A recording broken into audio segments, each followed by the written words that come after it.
Evening, everyone, and welcome to another episode of Water for the Thirsty. The word simply, the word refreshing. I'm facilitator of the conversations. My name is Jared. With me is Kenrick from far, far away, and Jerry from not as far as Kenrick, but far too. Depends on where you are. Yeah, He's From where far, far I away am. from me. From yeah, where I am.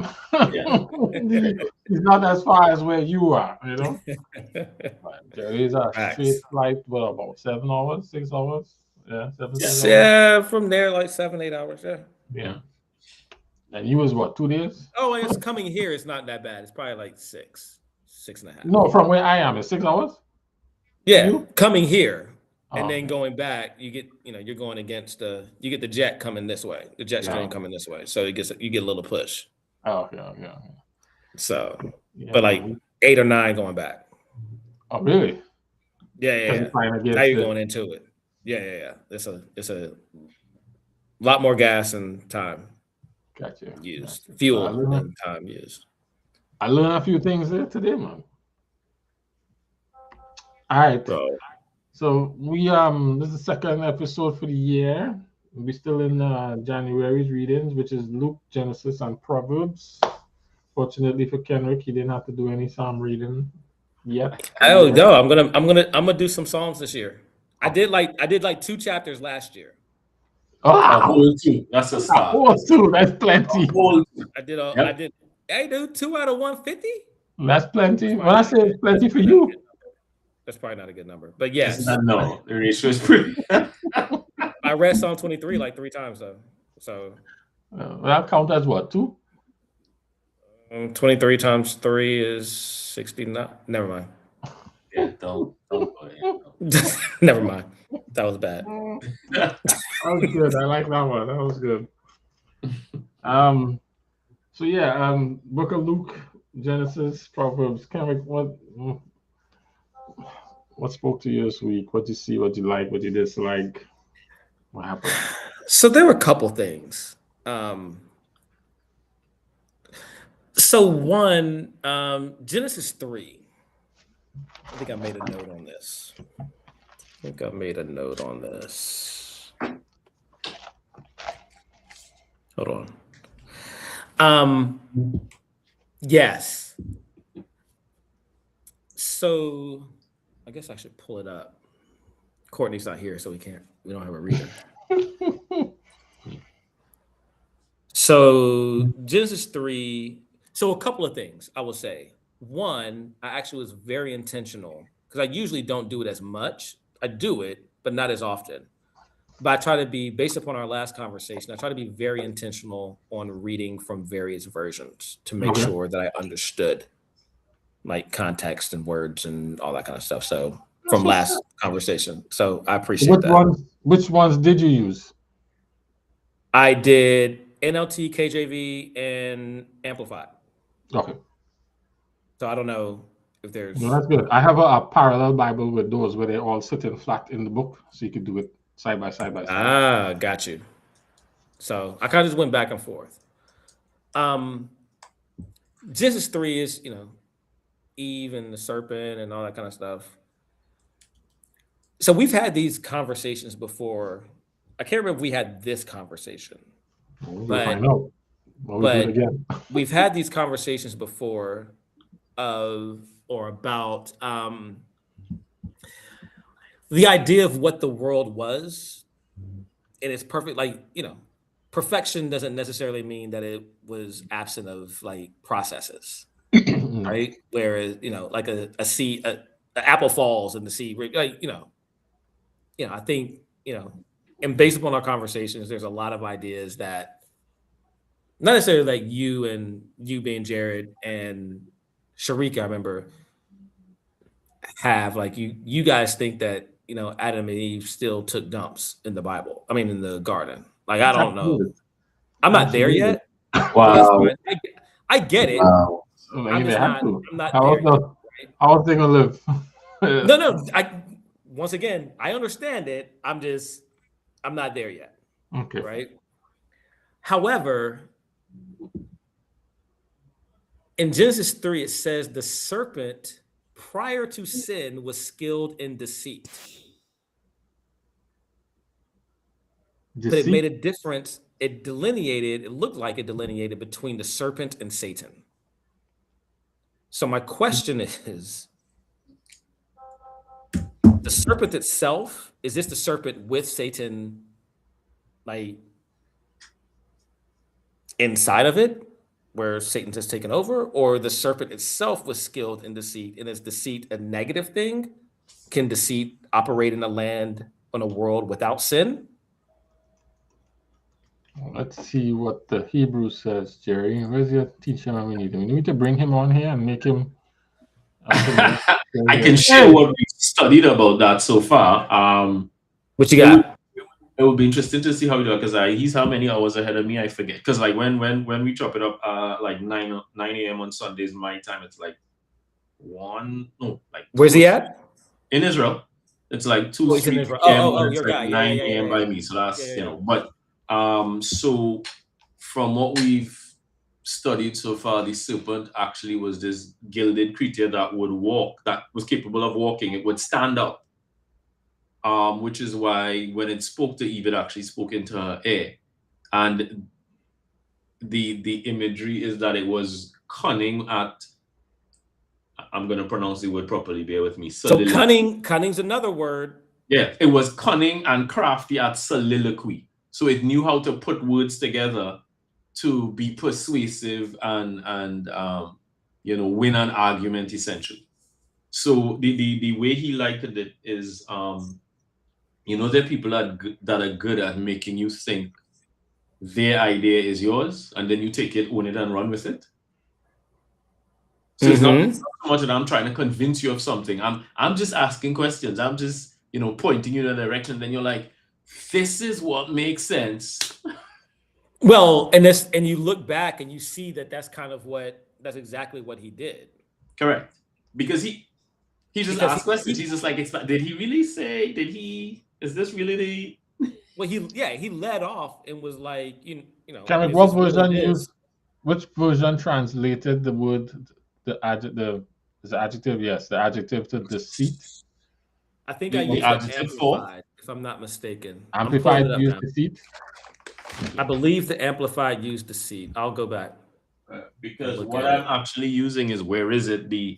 What we're studying from is, I'm just trying to find, the Tanakh, which I don't think it's based. I think this is like just straight up, which looks like, and you have to, it's written the other way around, right? Because they read, what is it, left or right? So that's actually what you have to deal with, right?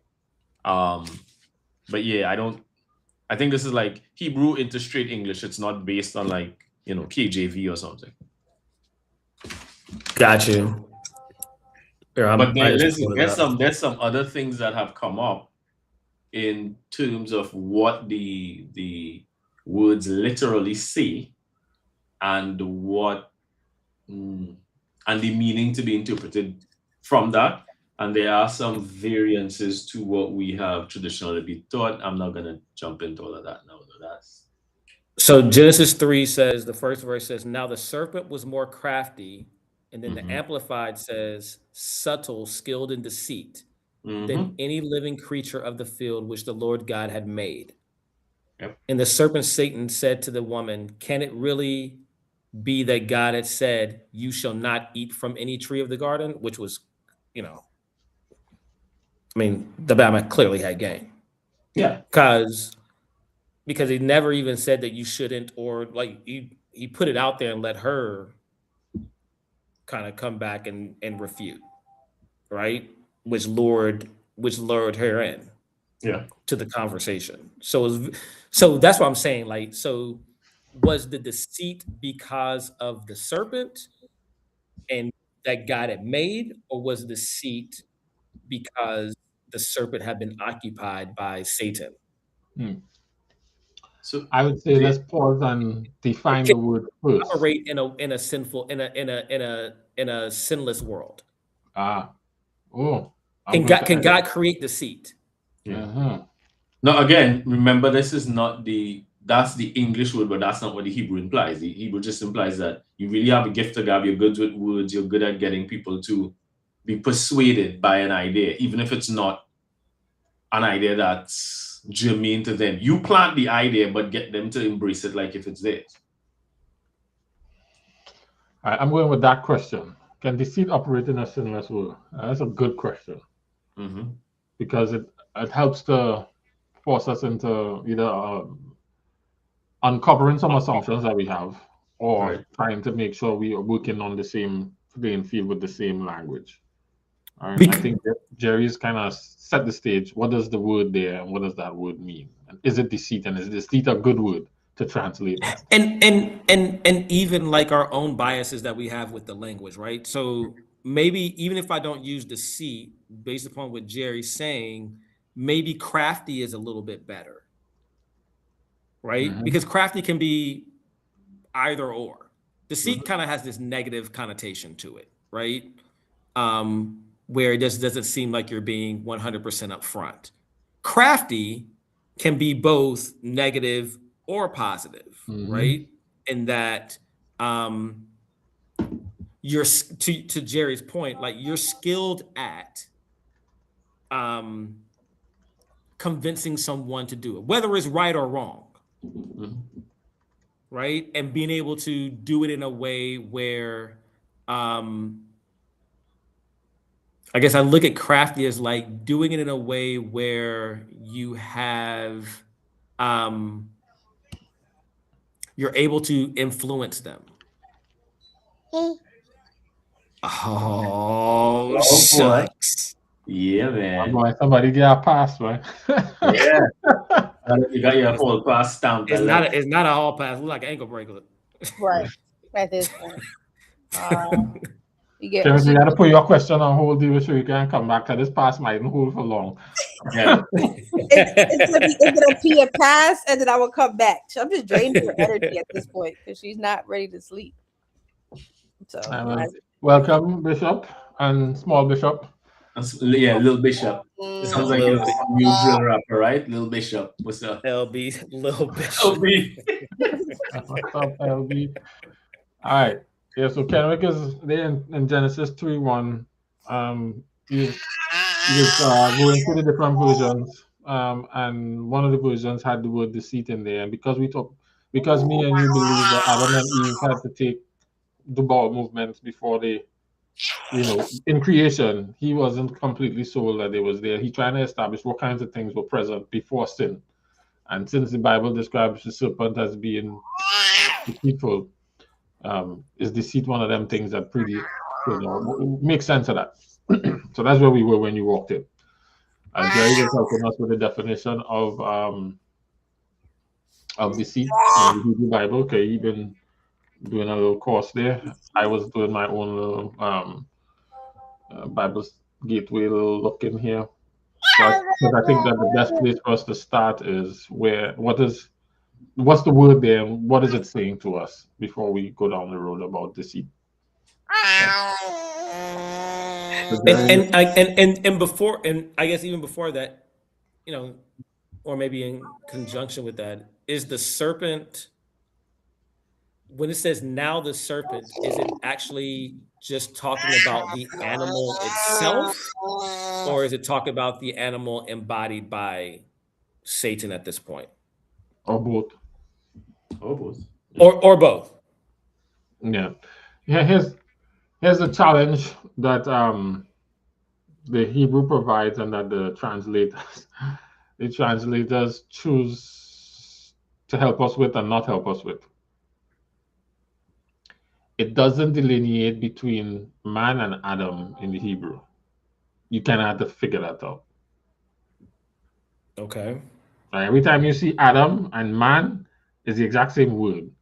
The translators kind of do some logic and say, well, we're talking about man, this man, Adam, but not mankind, Adam. Yeah, I got you.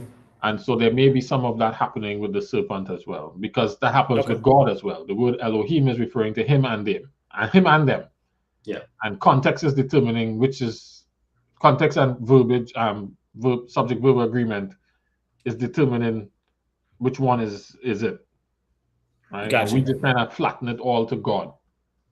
Right? Gotcha. So both God, man, and the serpent could be singular or plural, or representative of more than one thing.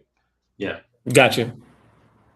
So we can start there. And I guess the important, like the reason why I asked that is because it goes back to the original question of like, can you create in a perfect world, a sinless world, something that is skilled in deceit or crafty? Because at that point, what is the purpose in a world with no death? Mm-hmm. Mm-hmm. To be So let's make sure crafty, deceit, right?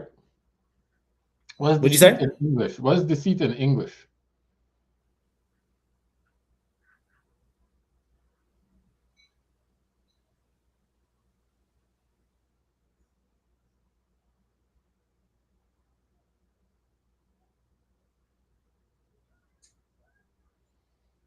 All right, I could read this here. So my question to Uncle Chat. Oh, go ahead. You looking it up, Kenneth? No, yeah. I was looking it up, but go ahead if you had it. Yeah, I asked Uncle Chat. The Genesis 3:1 is deceit a good word for the adjective to describe the serpent? Why or why not? It comes back with short answer. Deceit is not the best word, even though the serpent absolutely acts deceitfully in the scene. It says what word was actually used, and the word there is arum. It's arum. Jerry, help me with the pronunciation. Usually translated crafty, shrewd, How do you spell cunning. What do they call that? What's the word? Not phonetic. It's the transliteration is arum. ARUWM. Or ARUWM. WM. Okay. One version will have ARUM. Some places as well. Now, that's a transliteration. It don't actually look like that. Yeah. It don't actually look like that, but yeah, transliteration is that. Usually translated crafty, shrewd, cunning, subtle, prudent. The adjective is about skillful strategy, sharpness, shrewd intelligence, not necessarily lying as a defining feature. Yep. Deceit, I guess, comes when you take that and use it negatively. Correct. Mm-hmm. Correct. Because it gets back to, it was a conversation we had years ago about the shrewd. We had a conversation about the shrewd servant, Mm-hmm. right? So And how shrewd is the connotation of shrewd, but Jesus actually and how using it versus how we understand it. shrewd could lead to wisdom or deceit, depending on the motivation of the person who's applying it. Correct. Who's behind it? Yeah. Correct. So it has to do with thought and application,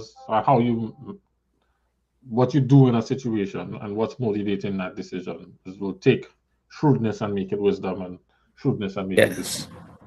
You can use game to spread the word, or you can use game to spread your seed. Boom! Hey, I'm gonna write that That's down. another t-shirt. That's a t-shirt. Yeah, we have one in 2026, so that's the first one. What is wrong with Sharika? What is that not true? It's all how you use the gift of gab. Yep. I'm not yucking anyone's yum today. So I'm just saying, and I'm not saying like it's a spiritual gift. I'm just saying it's a gift. I mean, I'm gonna write it down here and then digitize it later. But yeah, I remember somebody saying Genesis 3:1. Yeah, I recorded the text today. I remember somebody saying, if you look at the model of discipleship and how they bodied up to spread the gospel and whatnot, is essentially the network marketing model. Now, network marketing has good connotations for some people, correct, and good connotations for others, but the underlying principle is, you go get two. Yeah, no, it is. And they take this thing forward, and before you know it, the entire world is. Yeah, it's a pyramid. Yeah. So what does that do for our definitions or understanding of right and wrong?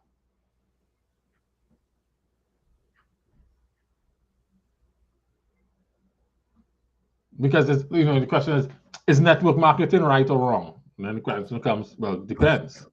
Yeah, yeah. Is shrewdness right or wrong? I guess it depends. Being crafty, cunning, having the gift of God, being persuasive. Depends. What are you persuading want to? Correct. Being able to Yeah, spit I think that's where, and I think that's where I was kind of landing, is that deceit had a much more negative connotation, and I didn't really dig into it, but in the amplify the word crafty, as I was saying, like, can to your point on shrewd, and it can go both ways, right? And it's like, so are these things like a given, for lack of a better word, gift or a skill set, part of your personality that God gives you? And it really comes down to how you use it. Yeah, think right? about the tool in the hand was that I can use a hammer to build a house or to kill a dude. All right. I was thinking about Saul Paul, right? The same kind of thing that made him effective at trying to crush Christianity is the same thing God rehabilitated to advance the gospel. Correct. Right? And as zealous as he was on that side, he was just as zealous on the other side. Yeah. No, facts. So I was just looking at that. So that was one of them. So that is one of the things that they expound on in the Hebrew, that all gifts, talent, skills, whatever, come from God, and it really comes down to, so it's not the devil creates anything. He's just leveraging what's already there. Mm-hmm. If we let God leverage what's there, it leads to godliness, better outcomes, whatever. But if we let the enemy, devil, utilize it, well. So I've never thought of it from that perspective. That's 100% right. Satan can't create. He only leverages what's there. Yeah. So they said, even with these people who sell their souls to the devil for whatever, if it's to work with some skill that or gift they don't have, essentially the devil who's super talented is operating through them. But 9 out of 10 times, he is just utilizing their God-given gifts in the wrong direction. So Christian porn can exist. Oh, oh, that's not where we were. That's not where we were. Okay, never mind. Can we delete that? I wasn't expecting that one. Yeah. You can. Okay, never mind. Oh, so you can, like, on the reproduction of this, like when you put this out, you can just like edit it out. So Jerry, yeah. No, that's a serious question. What does a Christian couple who looking for guidance use? I'm gonna say their imagination. No, I'm gonna quote scripture. Good answer. We'll leave that there and move back to what we're talking about. Howbeit, when the Holy Spirit is come, you will need no man to after. Super facts. Super facts. Yeah. So you all need to clock in and lock into the Holy Spirit, and He's gonna lead you into all. Absolutely. 100%. My old man used to 100%. Say all is everything and everyone with the exception of nothing and no one. So all. Yep. That is the only threesome you need. Hey, preacher. That's it. Let the Holy Spirit guide you. Yeah. To your question, the question you have here, though, Kerry, can deceit operate in a sin? First of all, we recognize that while he was acting deceitfully, the Bible wasn't describing him as wasn't saying that he had deceit. It wasn't saying that. Correct. Well, he did take his deceit to use it deceitfully. The question, though, asks about the sinless world.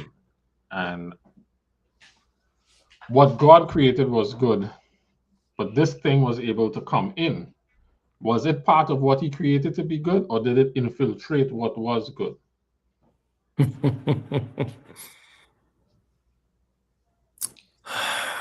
So they have where the layer comes in, because that's where the man-Adam dynamic comes in, because the serpent was crafty, and technically the serpent asked, but was it just a singular snake who happened to be there that day, or was it?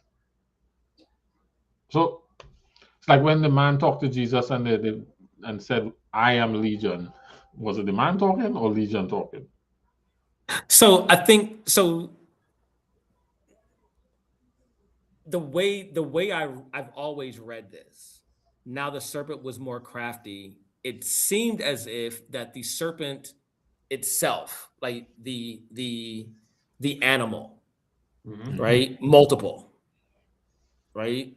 The serpent kind Correct. was crafty, Mm-hmm.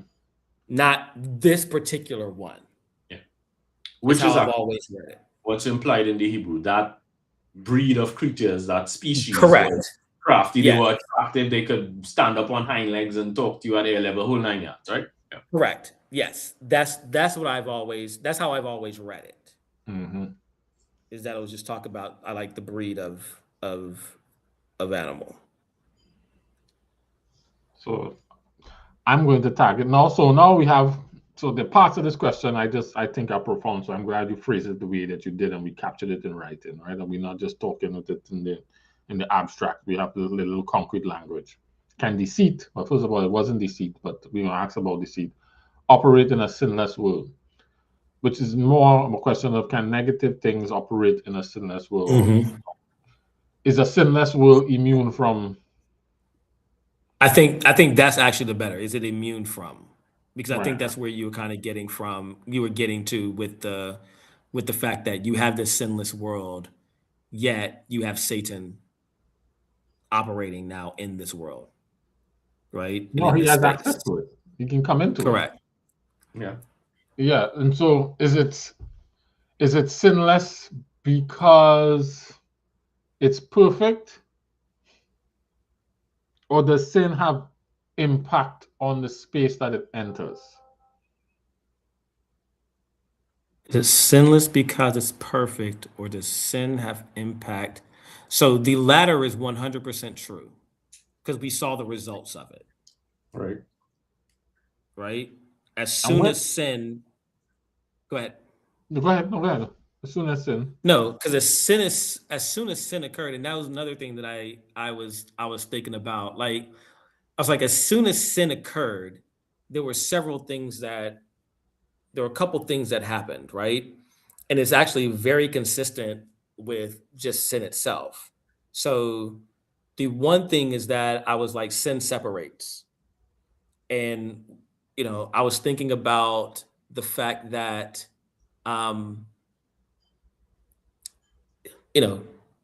Christ talked about it. Jesus talked about it when he was like, love your God and love fellow man, right? These are the two things that you're responsible for, right?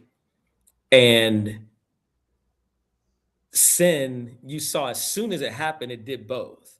It separated the two people and it separated God, which was no different, right, than sin happening in heaven, where it separated Satan or Lucifer from his fellow man, angels, right? And it separated God. Like it has so when sin comes into the world, there's this effect that's very, and we see it with each other, right? When you feel wronged, right? There's a separation that occurs in the relationship, right? And only through reconciliation, through forgiveness and all that, and all that where it can be mended. So it's a very tight principle, right? That is intact. So 100%, when sin enters the world, there is separation, and it's very noticeable, and it changes the entire environment. Good. Is deceit sin, or is deceit evidence of sin? Because you're talking about when sin entered the world. When did sin enter this world? Let's go with just this world because we're talking about Genesis 1. When did sin enter this world? I don't know if deceit is sin. Is sin?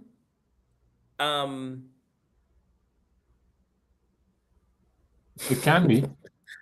Well, that's as I said it, I was just like, it actually can be. but it could also not be. So let's say, for example, I don't remember which Bible commentary had a whole thing on it, but like during World War II, where the Germans would come to the doors of, fellow Germans who may have been Christian or whatever, and do you have any Jews that you're hiding? No. Deceit, but you're saving, 5, 6, 7 lives. So good. So is it sin because you did it, or is it sin because of the motivation why you did it? So I'm going to go back to the question I wanted to ask Kenrick, because that's the follow-on to what you've just said, right, Jerry? Mm-hmm. When did sin enter the world? Right. So there are two streams of thought, if I can say it that way. One is that sinful acts are the result of sin. Right. And so the premise is that sin is, how did Jason put it? Dr. Jason O'Rourke, Jared. He said sin is what you do, what's done to you, and the result of both. Okay. So sin is what you do, what's done to you, and the result of both. And the result of both. Got you. So there's a decision to misalign ourselves from God, and that decision is what leads to sinful acts. When we're out of alignment with God, it eventually, being out of alignment with God, is going to end in acts that are sinful. And if you remain in alignment, so again, the situation of German soldiers coming to your house, you remain in alignment to God, you might say no to a question, but it's not a sinful act because you're still in alignment. The minute you're out of alignment, sooner or later you're going to get to acts that are. So I'm going to say that sin, Satan being in the world was sin. Like when you're deceiving someone, there is an intent to provide. You're doing something for like some nefarious purpose, right? Deceit is not crafty. Deceit is not cunning. Can be. It's not just. Yeah. What's that? It's not just crafty and cunning. It's correct. It's a little. It goes 100%. Yeah. There's a lot of intentionality that comes with it to cause someone to do something that they would normally not do, or not do something, or do something that they do something they're not supposed to do. Yeah. Okay. Right. Or not do something that they're supposed to. Yeah. I want to suggest we go and look at the text and see when, according to Genesis 1, where the entry was. Because just come in and acting deceitfully, is that the entry point, or was it another point? Or there's a separation. Let me ask it this way. The separation that you described, when does that happen?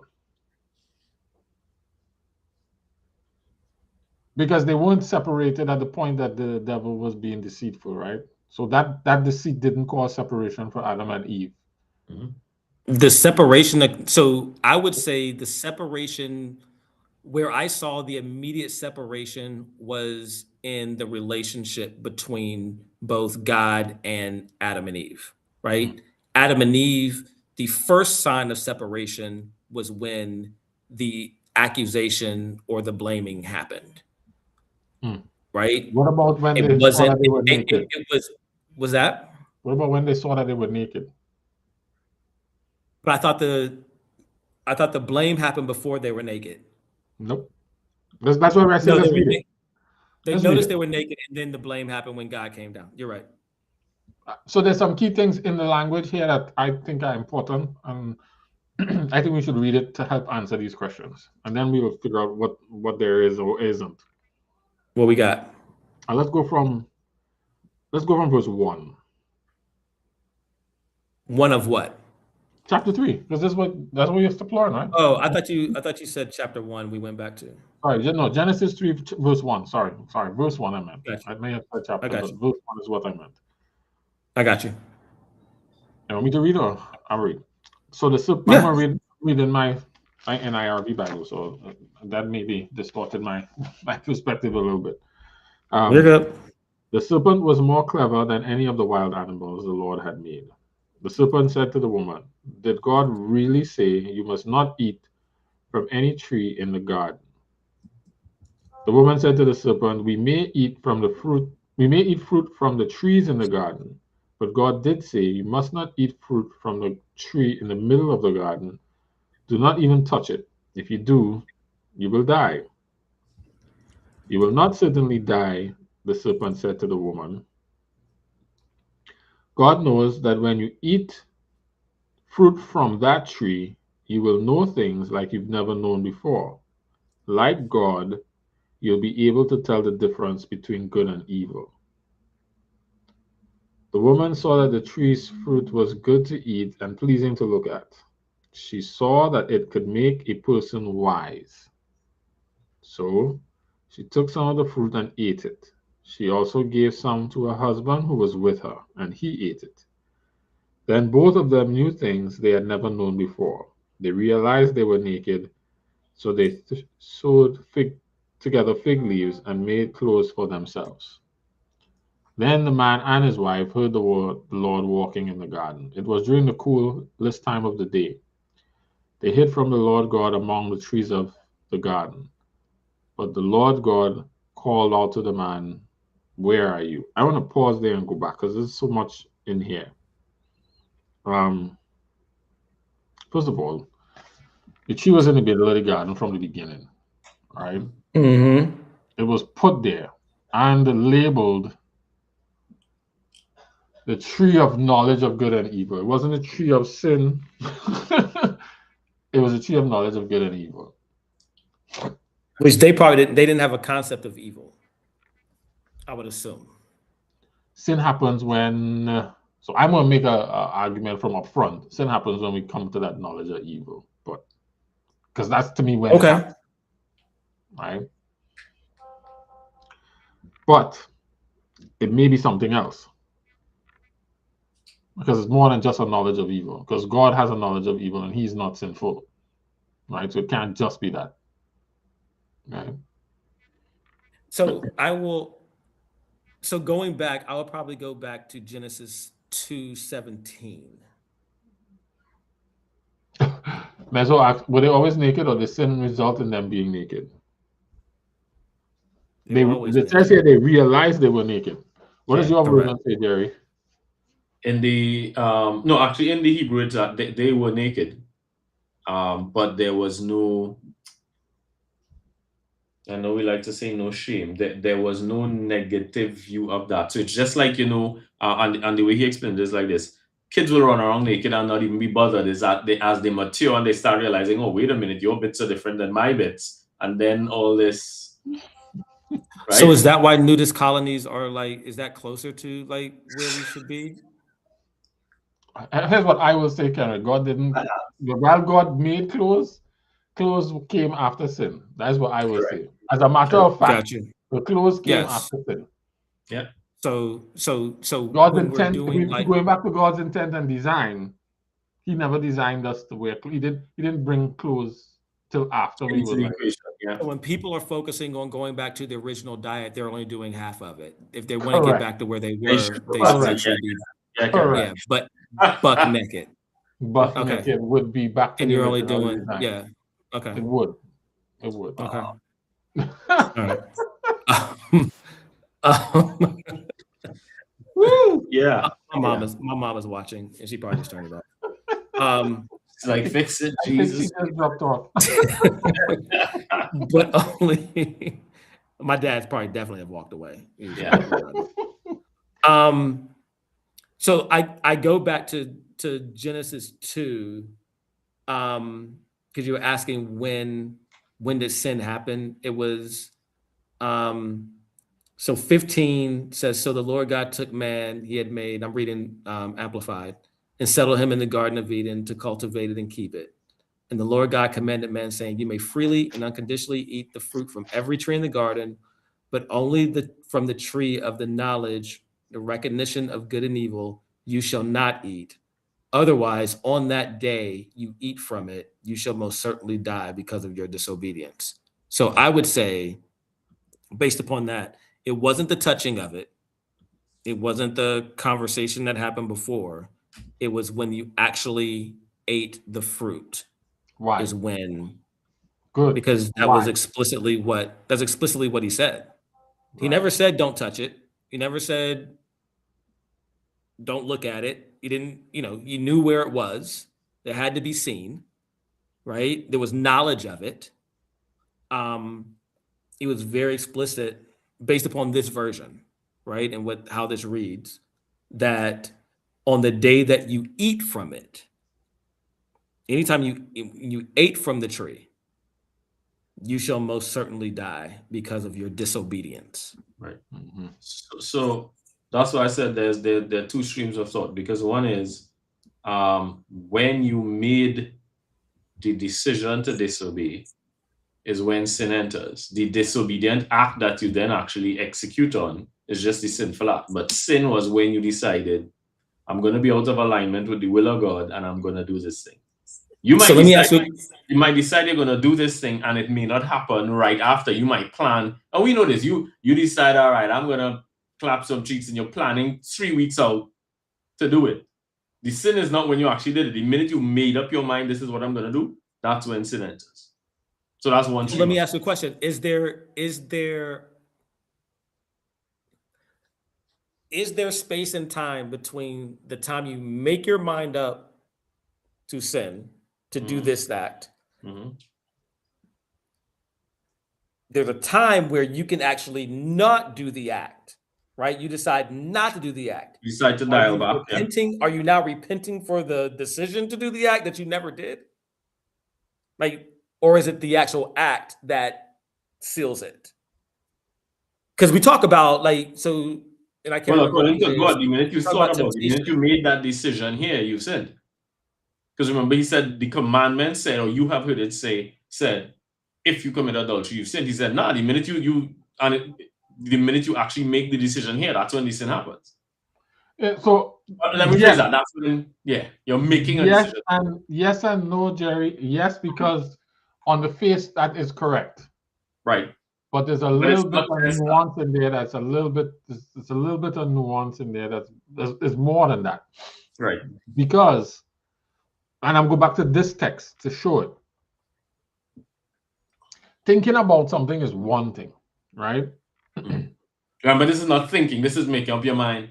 I'm doing this. Correct. But lust is not necessarily making up my mind, right? Which is what it said. It wasn't a decision. It was lust, right? That Jesus was, and he was, to me, he was making the point that people are misdefining sin,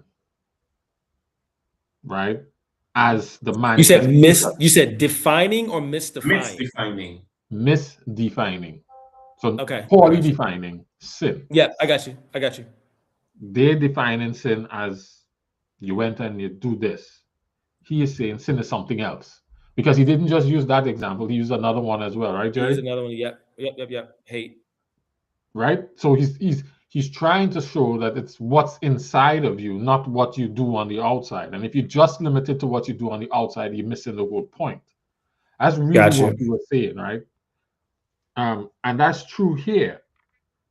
Because the sin was to me, the sin happens in verse 6.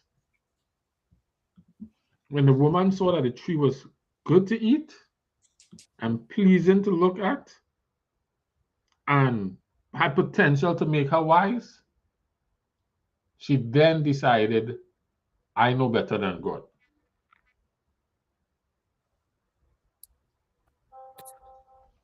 And so the sin is the... So you're where Jerry was in that there's a decision point where you make the decision. And it's not the decision to do the thing. You make a judgment call about your ability to tell right from wrong. Or is it you make a judgment call and the posture between you and God changes? Like you're now making, maybe you're now choosing you over So in the past, I've kind of said that, and I believe that still to an extent. The text is saying a little bit more than that to me now because of the emphasis from the beginning to the passage of good and evil. God sets the definition of evil in chapter 2. Correct. He defines what is good and what is evil. Good, don't eat that. Evil, eat that. Eve come and say, "Oh, good to eat. It'll make me wise." It's good. Right. Yeah. So you're redefining the terms that God has already set. Correct. So which means you are now God. Correct. And that is the sin. So the sin is at the point, based upon what we just said, is when you redefine. Yeah, when you take over the role of God, effectively. You become God. And you become God because you are now defining the terms of good and evil. Yeah. Which only God can do. Wow. And so when I determine the terms of good and evil, now the same action takes on a whole different meaning. Correct. Right? You know, hitting it from the back is bad when you ain't supposed to be hitting that from the back. Yeah. Correct. But the same action could be worship. Here we go. Right? In a whole different context. Right? Yeah. Correct. And so it's not the things in and of itself, but the definition of good and evil that become the debate. To your point, the defining of sin. To your point, that's why he said, "To him that knoweth it and doeth it not, it is sin." And the implication is that the knowing is, if God says, let's use the same example, eating fruit is not a bad thing, and fruit is one of the preferred parts of our diet. Eating the fruit under that context and condition, that was a bad thing, right? So, but they decided, don't stop. Don't go back by a different route and don't stop to eat. Yeah. Ain't nothing wrong with eating or stopping or going back the way you came because it's more convenient, it's safer. Correct. All of those things became sinful because you now defining good and evil on your own terms. Correct. And given that you're finite, who on earth gave you that authority? And so that's why, debating, about who worse than the other and who doing bad things. Anytime you do anything that justifies something that you know you're not supposed to do, yeah, is him that is sin. It's the same thing as what the other person doing in a whole different way. Yep. What was that thing about we all sin, we just sin different? And the reason I heard it said the reason God doesn't have a hierarchy of sin is because the payment for it is the same. His blood still has to shed. If it was that you went and stole some money, or if you went and killed somebody, it's still because he's not looking at it. He's not looking at it as to whether you stole or killed. He's looking at it as to whether you define evil on your terms. That's what he's evaluating. That's why Uzzah died, as he's pointing out. Uzzah was being very helpful. But which is also why there's so many examples of people that did different things, like in the Bible. Like God called this person to do this. He ain't called you to do that. You do that, we got a problem. You do that, we cool. Yeah. Man. Which is why, if we just define lying as being, telling a falsehood, you wonder about the woman who made up the story before the Pharaoh, right? About the women and saying, well, by the time we reach there, they already give birth, whatever. And then God blesses them, and you go like, well, he blessed their lies? But then they have the moral responsibility to tell the truth? Well, yeah, I don't. I've always read the Ten Commandments a little different, but yeah. You weren't bearing false witness on somebody, so you're fine. No, but you still have a responsibility to be honest, right? Yeah. Not forget 10 Commandments. 10 Commandments aside, there's still a. I don't know. Deceit is still frowned upon in the Bible, right? I think it depends. Is deceit frowned upon in the Bible? Rahab. I don't know. I think it all depends. I mean, But the lying prostitute, the no, lying but prostitute on the wall. Like I don't know. Like to Jared's it all point, works. even the when God talks about remember, we were meant to be known by God fully and to fully know Him, which was the experience Adam and Eve had initially. Enoch, all of them, and what that intimacy requires in the Hebrew is nakedness, and nakedness literally is complete truthfulness and transparency. So God has to see your moles, your scars, you whatever. It implies truthfulness and transparency. So the foundational, right? It can't be, to Darren's point, 10 commandments aside or not, the expectation is truthfulness and transparency in order that there might be intimacy. Otherwise, he can't be intimate with God. He can't heal something we're hiding, right? So if we go to God and we're kind of like trying to portray this edited version of ourselves, our relationship. Before him, but I'm just talking about like no, but even before each other, you can't be intimate, really intimate. But how we operate, how we operate. I guess my point is that it's yes, I understand that that's probably the ideal, but that's not always the way it plays out. No, it's not always the plays out because and not only how it was that again? Because we're bound to people's choices, it's not always the way it plays out. Yeah, but it's not. But not only bound to people's choices, like, but it's also part of like what God has called some people to do and not to do. Maybe. Right. So I'm gonna use this. I guess that's my thing. I'm gonna use this measure stick to respond to that. The thing about why I think agape is so powerful is by its definition, it's not love as we understand it, right? It's showing active concern for the object of agape because of its perceived intrinsic value, right? That to me helps to define whether something is necessarily sinful or not, right? Because it helps to to me, I think agape becomes an evaluation tool, right? For something like deceit and where the actual problem with deceit is, right? Deceit is something that you do with dishonest intent, trickery, or manipulation. Are you really showing active concern for your brother or sister if you are acting with dishonest intent? Are you demonstrating real genuine active concern for them? I think that's the problem though, because the reality is if you're in a situation, right? We're not evaluating other people's actions, we're evaluating our own intent. This is not a lens to evaluate somebody else's actions. This is dishonest. That's what I'm saying. So yes, but the thing is this. So it depends on what the object of that is. So if I have three parties, me being the middle party, right? I'm the midwife, man, whatever. Yes. I'm whatever. That's my pronoun. So I'm the mid man.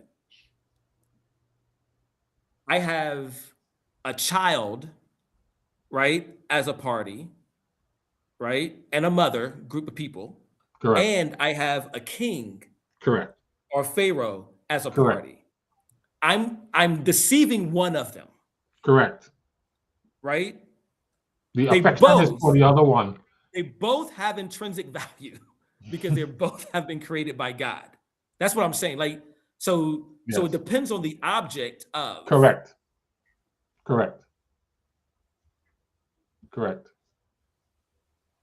So sometimes it's not as simple as, if I'm just dealing with the two-party system here, right? If it's three parties, now it becomes, or four or whatever, now it becomes a little bit more complicated. And where does my allegiance lie? Right? In that process. Because I can prioritize. Or who do I prioritize? 100%. Right? And I think that's where I'm just like, so on some level, someone's probably getting deceived. Right? But does it rise? So in that particular case, the midwives deceived Pharaoh and his reps. Right? In Rahab's case, Rahab deceived her own people. Right. Right? And they all had intrinsic value, but it's where the object of that That's why I was saying it gets a little. I think it gets a little gray. Yes, it This does. is like how And Esther. I guess that's my point, right? It's not cut and dry. That is exactly the point I was trying to make. It's not as cut and Got dry you. on the face of the action. So you can't just categorize an action without examining the circumstance and the intent.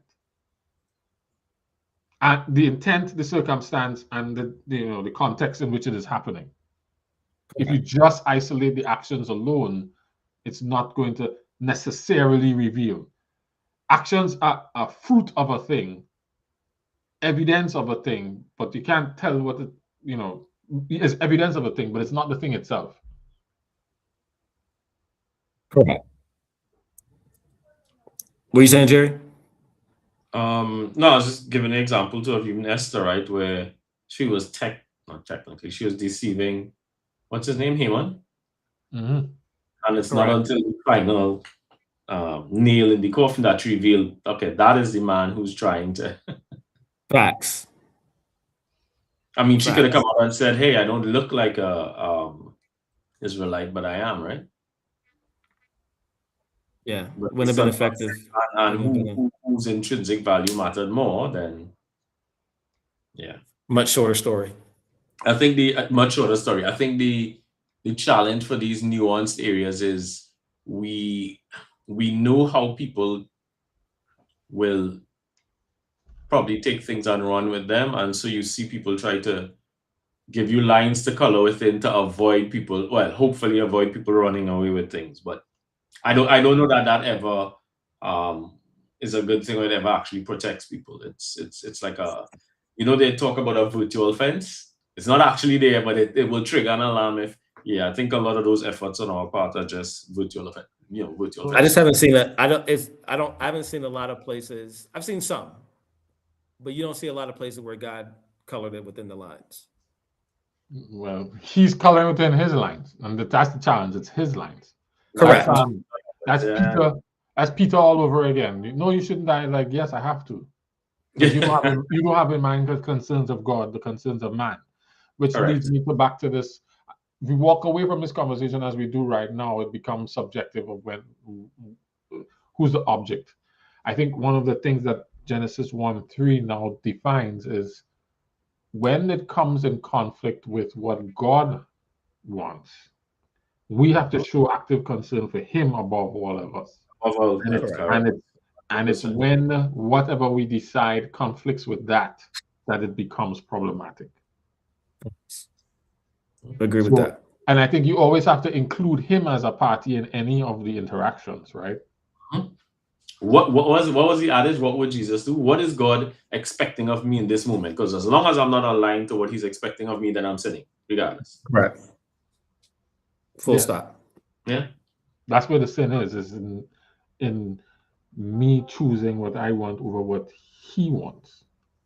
Which is why lordship is the fix for it in the end, right? It's you become saved because you now decide, hey, this man cared enough for all of us to make him the sacrifice, and all he's asking is that we demonstrate allegiance to him and let him be guide and direct us. Mm-hmm. And that's why to me the one of the disadvantages that we have as Western people is that that concept don't exist in our space, right? Because each of us becomes authority of our own lives, except for when we yield to these external authorities. But our context is the supremacy of the individual. I ultimately decide for me and chart my own life. Right? That's the philosophy that guides us. And so, just case in fact, I choose a church because that's the one that best serves me, not because that's where God asks me to serve. Mm-hmm. And even the church markets it. Come and worship here. The church don't say, hey, where God wants you to be. If it's here, come and join us. If it's not, go somewhere else. We don't do that. Nope. Correct. Right? And so even you look, Jared, at how people manage relationships. Again, so I was chopping it up with somebody just today and saying, if you think about it, God says we are the apple of His eye. In the Hebrew, we literally the iris, the center, so that every time God opens his eyes, all he sees is us. We also know that. Means? Yeah. So his attention, his affection, his devotion is always towards us. Which is agape, right? Which is agape. Which means no one could love us more perfectly than he does yet. I dare say the majority of people will go to hell. It can't be because of him. It's because they have determined, again, narcissism on display, right? It's all about me, what I want. And if God isn't yielding to me, then God not, he doesn't really love me. He's not about me. Because clearly, if he loved me and he was about me, he would let me get my way all the time. I'm like a little brat, right? Spoiled child, and I'll throw my toys out the prom if I don't get my way. Yeah. Yeah, I can dig that. And that's why God had to kick them out of the garden, right? Because if they start doing that, right, and they keep eating from the tree of life, you're living forever. That persists for a long time. Can't stop, won't stop. The propensity to get even worse and worse. The chaos that will ensue is, and that's exactly what happened, right? Yeah. Because it went from eating fruit to, man, this fool upset me. Hit him upside the head and kill him. I know what in one generation. Right? No, but wait, go on to the end of chapter 4. This story is in here, and I always skipped over it and never fully registered is what Lamech really saying here. So let me go to it. And maybe it's because I read it in the children's Bible, it makes more sense. Because I'm like, why is this story in here? Okay, we're learning about what's this. Sons. Why is this story in here? I never asked that question before. Why is what story? Genesis 4. Yep. Genesis 4 starting from verse 19. So there was no story about Enoch. There's no story about Mehuel. There's no story about Methuselah. But there's a story about Lamech. There's no story about Seth or Enosh. Just this little small thing about Lamech. And I never really gave it any thought, but this week it hit me, and when we read this was the beginning of the year, it hit me, and I was like, a couple weeks ago. Lamech married 2 women. Why they tell us that? Even worse. Like everybody else married 1, he married 2. Okay, so he's going with that. One was Ada, and the other was Zillah. So we're learning about who people come from. I guess that's why Lamech is important, right? That's what I always thought it was. We was telling the story because we're learning some history about people. Ada gave birth to Jabal. He was the father of all the people who raised tents and livestock. So we get some history. That would make sense. For the people he talking to, it would be helpful to add that. His brother's name was Jubal. He was the father of everyone who played string instruments, wind instruments. Zillah also had a son. His name was Tubal-Cain. He made all kind of tools out of cane and bronze. Now, it's the part that comes below. Tubal-Cain's sister was Naamah. Oh, thank you, Z. I mean, Mezzo. Thank you for that. That is true. But I was just pointing out that in who was writing this was selective to only tell this story. Now, that's what I meant, but thank you for that. Lamech said to his wives, Ada and Zillah, listen to me, you wives of Lamech. Hear my words. I have killed a man because he wounded me. I killed a young man because he hurt me. Anyone who would have killed Cain would have been paid back 7 times. But anyone who hurts me will be paid back 77 times. If that ain't some entitled something that just redefine right and wrong, good and evil. You hurt me, I'm entitled to kill you now. Yeah. Just for hurting me. And hurting me, it could just be the implication there actually is not even again, in the Hebrew, it's not even physical wounding. So it's like I offended you. I hurt your feelings, your ego. This sounds vaguely familiar. And therefore I'm gonna wipe you off the face of the earth, right? And nobody shouldn't do anything about it. Because God gave grace to to Cain, right? Cain was like, oh my God, so this is too much. Anybody see me will kill me. And Lamech was like, oh, you get gain grace, nobody can touch me now. What? And what? So yeah, so I always thought it was like just how far they evolved so quickly. Yeah. And that's exactly what's happening, right? It went from Cain to this. Yeah. To all In evil one every day. generation. Yep. Yeah. Man. I used to think it was Cain to all evil every day. But this little intermediary, how It shows when you start this, it's hard to dial it back once you start once you get the power to determine what's good and evil on your own terms, and not in consideration with how he is now defining it. Yeah, that to me is where the sin is. Wow.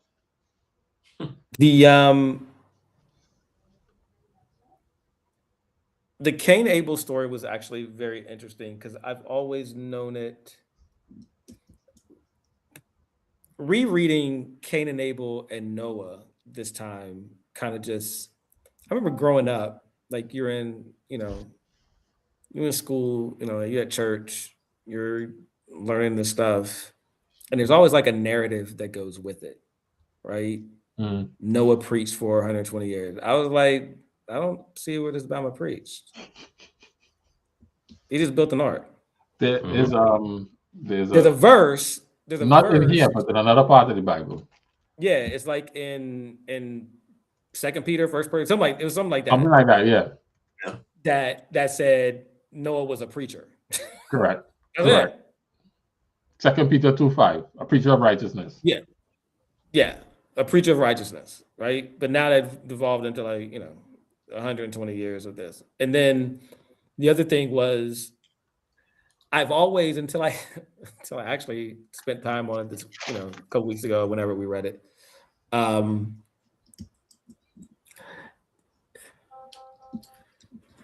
We were taught, or it was taught, or whatever, that the reason why Cain sacrificed or Cain was dismissed was because he didn't present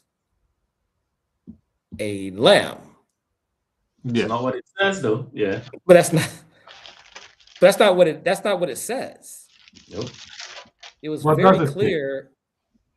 So it talks about the difference that they call out between Cain and Abel was that Abel provided firstlings of what, and Cain just didn't obey. So it didn't differentiate between like a sacrifice because this was an offering. Yeah. So this wasn't like a sacrifice. Where you see that? Huh? I'm just interested in where you were able to determine that. What in the language gave you that? I'm not saying it's not there. I'm just curious to see. No. I'm with you. Let's go.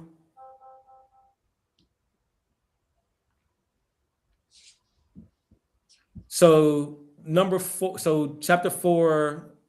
I guess we'll start at 2. And I'm still in the Amplified. And later she gave birth to his brother Abel. Now Abel kept the flocks of the sheep and goats. Huh? I see it in verse 3. Yeah.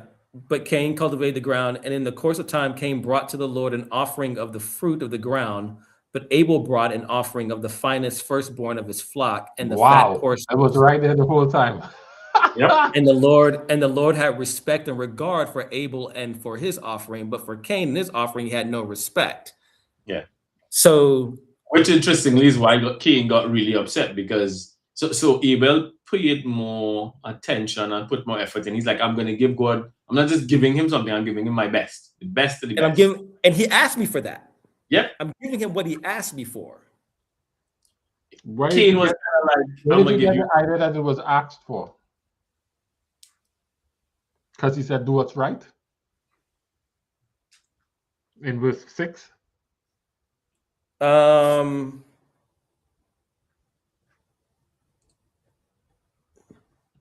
wait, this. If you do well, believe in me, what is acceptable to please, you will not be accepted. If you do not do well for me, Hold on, let me go to my notes. I'm trying to go through this. I was reading different versions. Different versions said different things, or pointed out, used different words.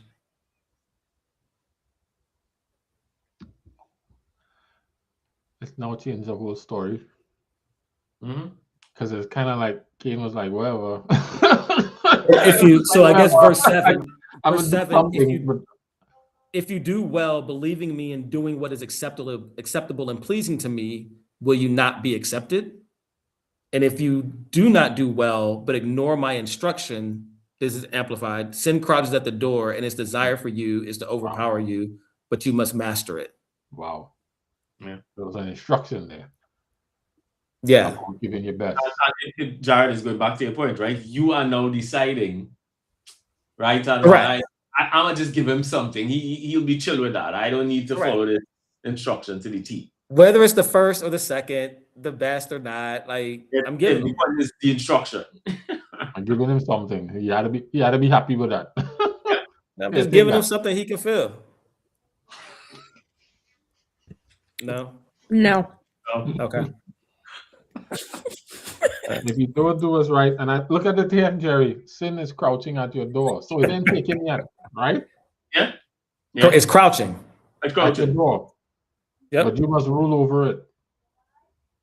And because you chose not to, well, because you're doing your own thing, yeah. So it's not just the act in and of itself, because this is what he said after he already gave the halfway sacrifice, right? Yeah. But sin hadn't taken him yet. It was crouching at his door. Yeah. Because, again, that to your point, it starts with redefining, and now it ends in murder, right? Correct. As something as simple as, I don't have to give him all of that he's asking for. So now you're killing your brother because your brother did the right thing. Yeah. And it hasn't solved the problem because you're still going to present the wrong side. You're still going to Abel, to quote you, Sharika, Abel just had to take that L, though. That's messed up. The oppressor cannot tell the oppressed how to deal with their oppression. Oh my gosh. Facts. You know, and the two of knowledge of good and evil. I'm gonna skip over that. Fear knowledge of good and evil.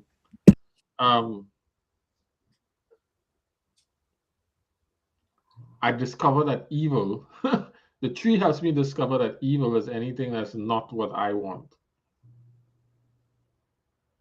Anything that's not what matters to me. Anything that I didn't instruct.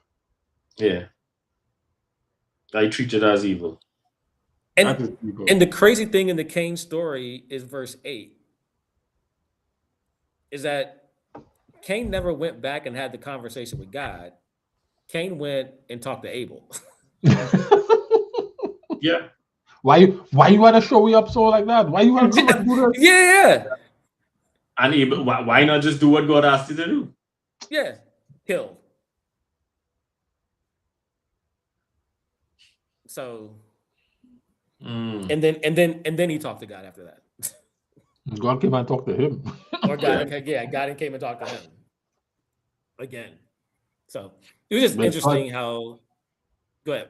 I was going to say it's God's response to Cain though that blows my mind.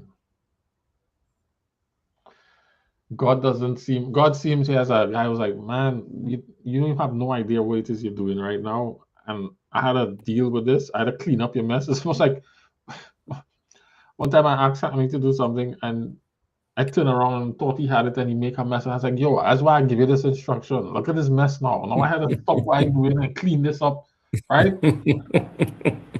Oh, man. But it was more of a, this is inconvenient, this is problematic, but this don't have nothing to, this don't create any distance between my K and Michael. You almost see he came and talked to you about it. Yeah, like a loving grandfather, like you drop your kid off at grandfather and he dealing with it, but it's like, yo, what's going on here?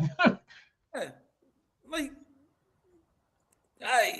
it's as I read the story, I was baffled. I was like, man, there were so many times in this story where Cain had the ability to be like, yo, my bad. My bad, God. Yeah. Like, all right. And My bad, Abel, man. I was just, you know, I got caught up. I got it. But you see that stubbornness replicated. Like look what it gets to by the time of the same Lamech story, right? And then that's the behavioral pattern of the Israelites. Correct. They never wanted to be like, yeah, okay, my bad. So when God said it was all evil all the time, it doesn't necessarily was murder and killing and sex. It was everybody was just doing what the heck they wanted. They want to do. Yeah. So, which changes my perspective, right? Because I think we had this conversation I can't remember if it was in the after, like, I was saying that I haven't seen, like, I'm not where it's as bad now as it is then, right? Because what's evil continually? Because I can't think of evil continually. Now this conversation changes that perspective for me. Yep. Because it's not the evil isn't necessarily the action, as we've talked about. The evil is in, you know, if the parameters of right and wrong, evil and good have changed, right? And now I'm dictating that. Yep. That's where the evil continuously begins, because it may not reflect in you know, in what you do at this particular time, but the mindset is already there. Yeah. Let's go a little bit further and tie in the mountain thing.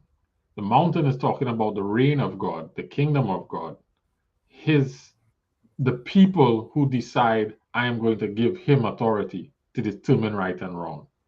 Right. And what you're finding is that number of people continues to grow daily. It may not be more than there are people on the earth, but that there's a steady contingent of people since Jesus who are oriented towards prioritizing what he wants. Now, are they hitting it perfectly? No. But they're not like these people who just doing what they want. What he wants factors into them, and it's taking over the earth. Correct. Now, changing that one little understanding of sin now changes the way we look at what was happening around us, right? Absolutely. You can see the kingdom of God at work right now and people right now here on this earth. But you could also see all the effects of sin still very prominently. Yeah. Correct. But if you had the wrong definition of sin, then you end up with the wrong conclusion on what you're looking at. Your lens. No, that's facts. That was, yeah.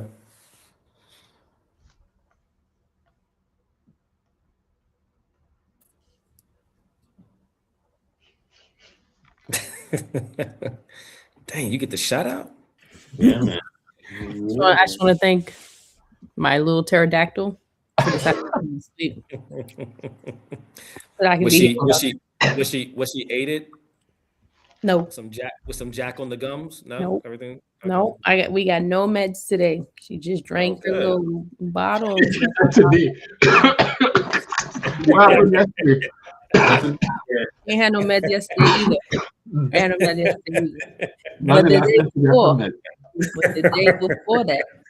No, because she broke the gum. Those two teeth broke the gum, and it's beating her at night. And so I try to save the Tylenol till the nighttime.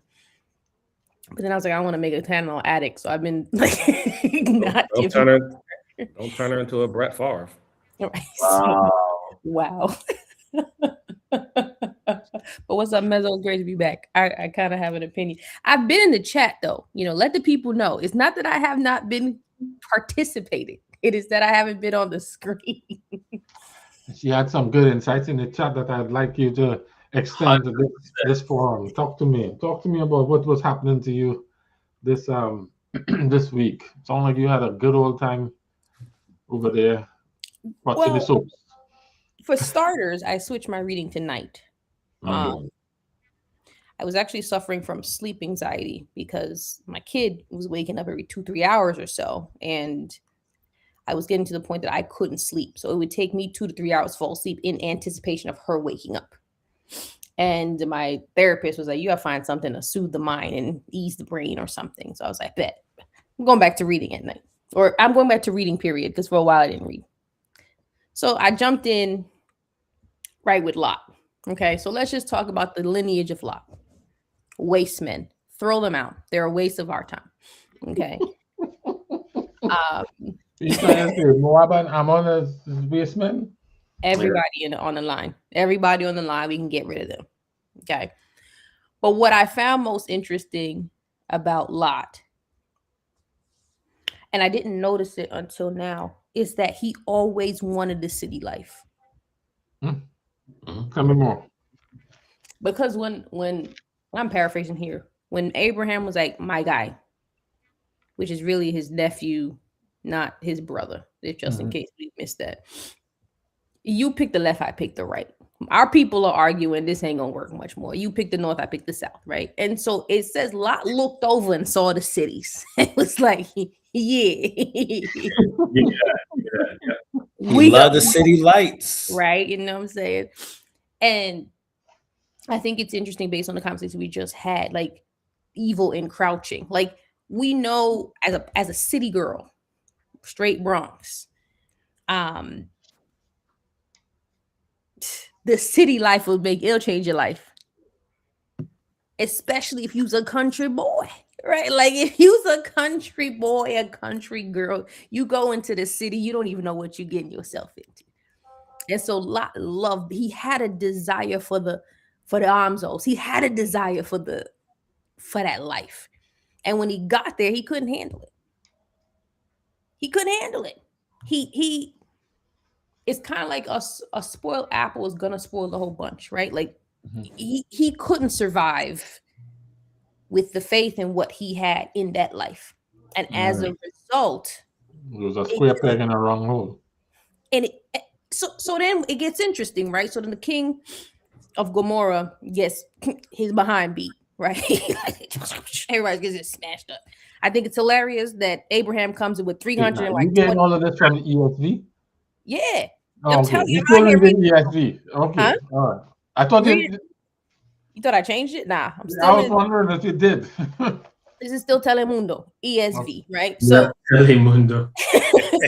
Abraham comes in with 328 dudes. I wouldn't know what these dudes look like because if you was getting your behind beat and 328 came and saved you, waste. 328 men from his household. I'm saying people who lived with him. Correct. Chilling around, right? So first of all, what kind of war is this? You just chilling with mercenaries. I'm like, what? Yeah, in your house. Yeah, in your house. Yeah. True killers. It's Abraham who should have gone to the city because he would have taken over. But guess what? That's besides the point. Anyway, free my man Lot. Also free the king of Sodom and them. He's like, yo, anything you want. He's like, nah, chill. You ain't gonna tell the city that you made me rich. My guy, I came here and saved you. I'm already rich. I'm good. Gucci. Let me free my nephew. And then it's at that point that Lot had a moment to make a decision. Should I go south? Because there's still other directions that you can go that don't involve going back into captivity, right? Because you got your behind beaten there. Back to the city life. There's something in there that he just could not let go. Did he go to the city or where there was water and you know? He was back in Sodom and Gomorrah. He was back in there. Mm-hmm.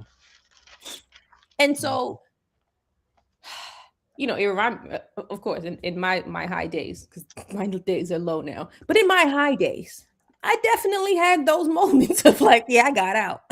I'm back in here. Like, I'm invincible. And it felt like Lot had that level of invincible that he built in, but he wasn't teaching his family any sort of morals because we could have wiped that whole line out and we would have been just fine. Right? Mm-hmm. Story continues. The angels, they must have been fine.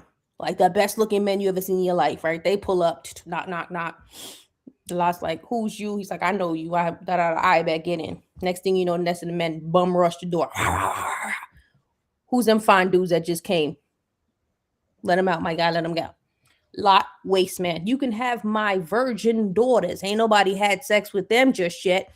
You can have them. Mind you, I've already promised them to these men over here. That's violent. Yeah.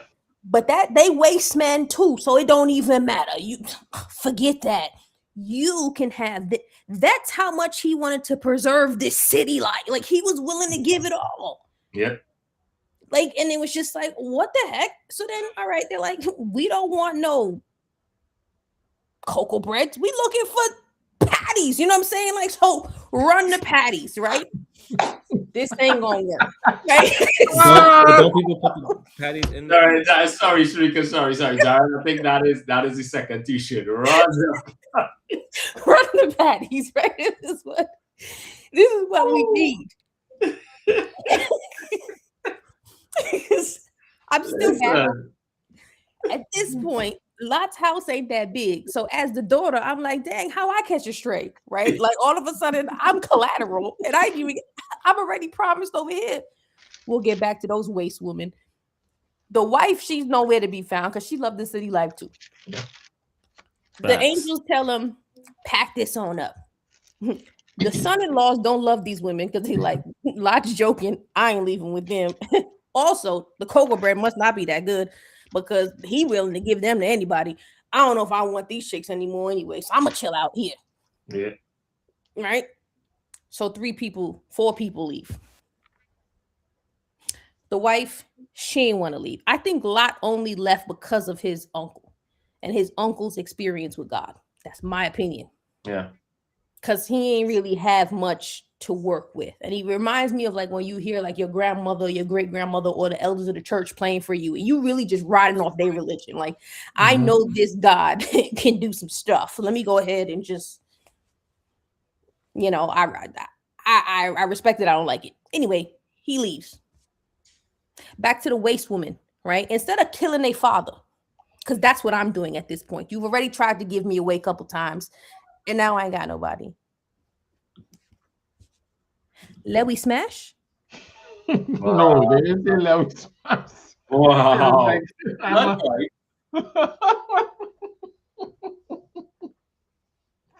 Because they were drunk or something, right? But it was, it was. No. They drunk him first. They did drunk him first. For a good reason, though. First of all, let guys, me and my sister sitting down and saying, you know what? We should give our dad some liquor and smash. That's it. That's what we going to do. That's what we're going to do. That's what it works out to, but that's not what they say. That's what it says. Effectively, yeah. That's what it says, because guess what? We ain't got no brothers. Yeah. You know what I'm saying? Husbands and being gone. No, we can go find our uncle, because we know where he's at, because he saved us before. Yeah. No. We can go get the men in the uncle's house. Remember them 300 and something dudes that can go get them. Yeah. Nah. We gonna get this good grapevine and smash our daddy. That's it. Yeah. And then we look at each other. Yeah, that's it. Bet. That's it, right? That you on to something, sis. Right? They was three together. What was this thing, Jared? That's the part. Finding right and wrong, right? Yep. The two of them was like, yeah. After he just tried to kill, he wanted you raped and killed. He offered you. Yeah. Offered you to be raped. Instead of us saying it's time, lock this man out. Let's act like we don't even know who he is. Let's continue his line. Your mother was a waste woman because she ain't tell you no kind of nothing. Mm-hmm. No kind of nothing was going on. Wipe them out. Anyway, let's go back to the waste man Lot. There's liquor, but there ain't never that much liquor, right? And if they have that much liquor, how you? I don't know how you functioning. That's 2 times. You got 2. How drunk do you have to be? Because you're not, because y'all is waste men and waste women, okay? Because I know. Wait. There's a good point to sit at, right? No, I'm sitting here. We are sitting here. If you don't drink, right? You don't know what we're talking about. It kind of makes sense. Everybody here has tasted liquor and know that when that liquor hits. Mm-hmm. It is only bring out what's already in there. It don't bring out something else. Let me tell you something. You go this way, and all of a sudden you're a champion. There's never been I don't know the amount of alcohol you would have to give someone. There isn't, because he isn't that drunk. Hear me out. The Bible said he was drunk, though. He passes out, right? They don't pass out. Hold on. There is nothing that says he. Hold on. Let's redo. This is You why pass out with an erection. You can't. He was not aware when she lay down or when she got up. Aware is different than passing out. That's what I was going to say. See, this is the thing, and I had to dig into it. I don't have a patty, but I do know at a certain point these patties no longer are functioning the way they should under the alcohol. Correct. That's what I'm saying. If you that you pass out, it's not. You can't bust two nuts. Not two, because so you didn't bust one and the other one said, let me scoop some in. That's not what happened. Two got done. You're not that drunk. You was a waste man and these is waste women, and the Lord should have knocked y'all out a long time ago. I don't understand how y'all made it out of here. Because I promise you, there is there is no man that I know who has daughters who 11 seasons of this. And I'm flabbergasted. I sat in my room and I was just like, there's no father that I know on the face of the earth that's going to be like, that's not my daughter. There's never been, well, I shouldn't say there's never been, but I don't know. The story always sat weird with me. It's past weird. Yep.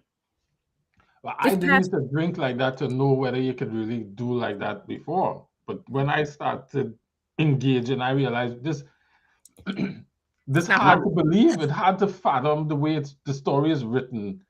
That he didn't know when she come and when she get up, and when the next one impregnated like that. He knew. He knew. He was in his mind enough, because as I said, there's liquor and there's liquor. Okay, and when that liquor hit, we're not doing that. It doesn't work like that. Figuratively and literally. It doesn't work like that. I don't know. Yeah. So it makes me wonder, right, on a deeper level, what did that city do to their mindset? Because you know what type of lot aside, do you know what type of person you have to be to believe the only way out of this is for my father to impregnate me and for me to drunk him to do this? Like, you don't have to be any type of person. That's the same logic. So that's the same logic that led Eve to eat the fruit. It's the exact same logic. It is. Cut your foolishness. Let me tell you why it's not the same. This is different. Foolishness. Let me tell you why. It's not the same.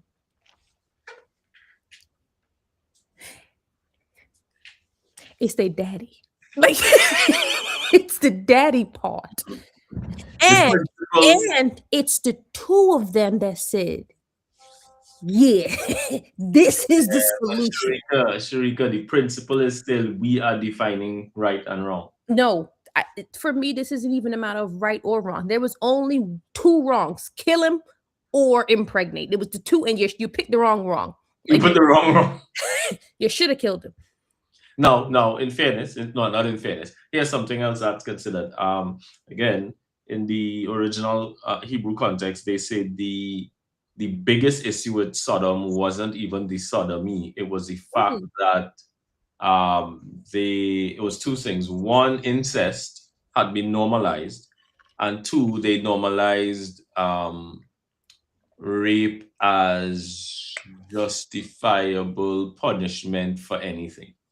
Right, which is what I'm saying. Being in that city, what it did to their minds, because the Bible doesn't tell us how long they're in the city, right? But they're living there. And to your point, if incest is a thing that you see and y'all having conversations, and like Jerry, you could be like, "Yo, yeah, yesterday I just smashed my daughter." You know what I'm saying? Ain't nothing to do. Gee, what's going on today? But you have to remember, like, they were firebombed for a reason. No, we're not disagreeing. What I'm saying is, if you're living amongst that and your friends are talking about this and it's been normalized, We don't know how long they were in there, but we do know they didn't pick that up from Abraham. Nope. Their friend group was a bunch of waste men, and it just and that's why even Lot offering the daughters up was again it didn't seem as nothing. It was a normalized thing. It's like which interestingly enough, this isn't. I won't say that. You got it, but you had it happen again in Israel later on with what you call it, your boy. Who? His concubine, when he took his concubine and threw her out to the men of was it the Benjamites? That's different. Concubine is your smash partner. These is your But I'm only saying that from the perspective of life, women in general were it really stuck with me. Like, yo, you gotta watch the company you keep, because I don't know if they were aware of how infiltrated their mind was to believe not just one, the four of them had issues. Yeah. Lot became one of them. The wife loved it to the point that she couldn't leave it. And the daughters, in so many ways, found like their value in it. Yep. And carried it with them. No, facts. Carried them with, it was just like you left, but you still took those things. And it's very interesting because I also had a conversation with my mother this week about, she was asking me about Pablo because she reading Pablo and it's cool, whatever.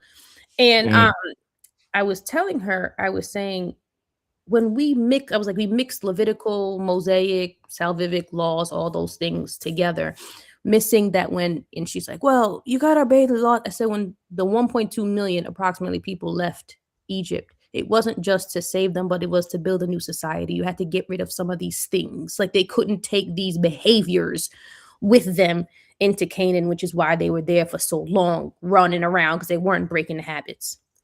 And I'm sure that when the men of God told them to leave, they wanted them to leave those habits too, but they just took them with them.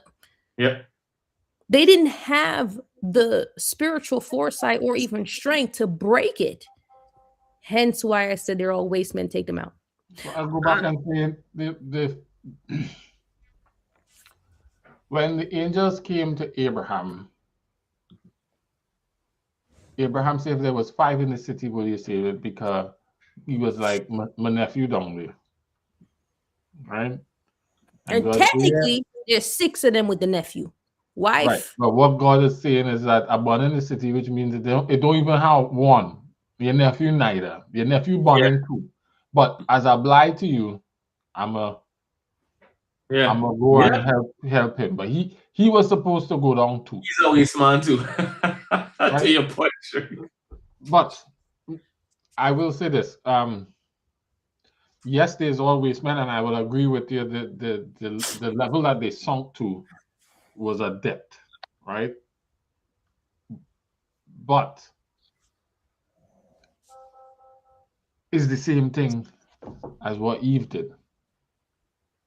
Because once you start down that road of it makes sense to me, because that's what Eve did. It was good to eat. It makes sense. I know what God say, but it makes sense. It look good to eat.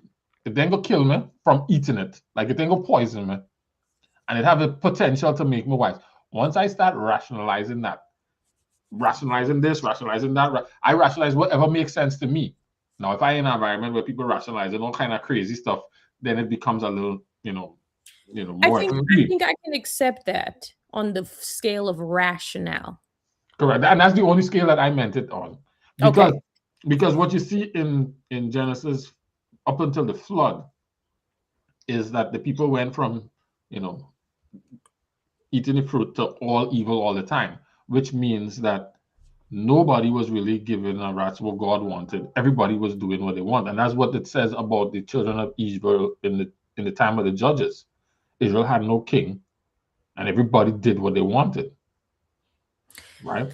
I think what's and what they think makes sense or is in their best interest. It's what they justify to be right or good or prudent, because that's what the daughters did. Like they went, man, what will happen to us? We don't even have no choice. They was concerned about whether how they was gonna carry on the line. And this is the one that makes sense. Concerns me, and we argue this every fortnight. I give Eve a slight bly because she doesn't have any data. She the first one to break the rules. These people have heard the stories. Yep. They have data. And a lot has been saved a couple times at this point. Yeah, but it's and I even count Abraham, because in the beginning, the reason why they even split was that Abraham's like, your people fighting my people. And we all know that Abraham got Budman, our mercenaries, right? So clearly I'm about to wipe your people out, right? So before my people take your people out. Yeah. Let me save you from yourself. Let me save you from yourself. Because I got killers with me. You got saved 1, 2, 3 times. You would hope that it would make sense. But if you are in the place where I am calling the shots, then I have to do what making sense in my context and my environment. Yeah. And so it's really just a matter of context and environment that makes it seem one more extreme than the other. Because let's take who was I thinking about? Jeroboam, for example, and then Saul. We'll go to first Jeroboam and then Saul, because I like them the best. Not that I like them, but I like their example the best. Jeroboam had just come from being anointed king and watching what Solomon did. He had data of what Solomon did, because he's the one come and called and stood up against Solomon and what he was doing, right? God said, you know what? I'm going to take the kingdom from Solomon and I'm going to give it to you. He said, you know what? Them people mightn't come up here. So let me give them a reason to come up here so I could hold on to this thing that God just gave me. And he went and did the exact same thing Solomon did. Saul was nervous because he was watching the people get restless. Samuel was late. Samuel was legitimately late. And he's now the king. He now had to make an executive decision what to do. So he decided, you know what? In the interest of keeping the morale and spirit of the people, I will. And he get called out for that. So it's the context of the circumstance that's determining the choice of how I perceive what is necessary here, what is right and what's wrong. And we have a kind of angst towards certain types of behaviors because they're socially what we don't think. And you are right, they were depraved. And we ain't debating that, right? I ain't saying they're not depraved. But from where God's sitting, he's looking at the frequency and the, not just the frequency, how normal it is to do it as I want versus the types of things that they're doing. That becomes problematic for him. Agreed. I mean, I find, as I said, I'm entertained. I don't know why at this point in my life I'm this entertained. But that was entertaining. Your review of that story was quite entertaining. Right. I'll spare entertaining. Are you not entertained? I will spare the people the words I used. All right. But I say that to just say it just felt like, in retrospect, and I think Mezzo put that question, like, what am I chasing? Right? Like, and not even aware to the point, I'll never get to that point. But let's talk about this figuratively, to the point that I think that the only way out is to be impregnated by my dad through liquor. That joint's crazy. Right. Like, is there something in my life that would have me rationalize such extreme behavior? And I can think of things that I have rationalized to extremes, not that extreme because whatever.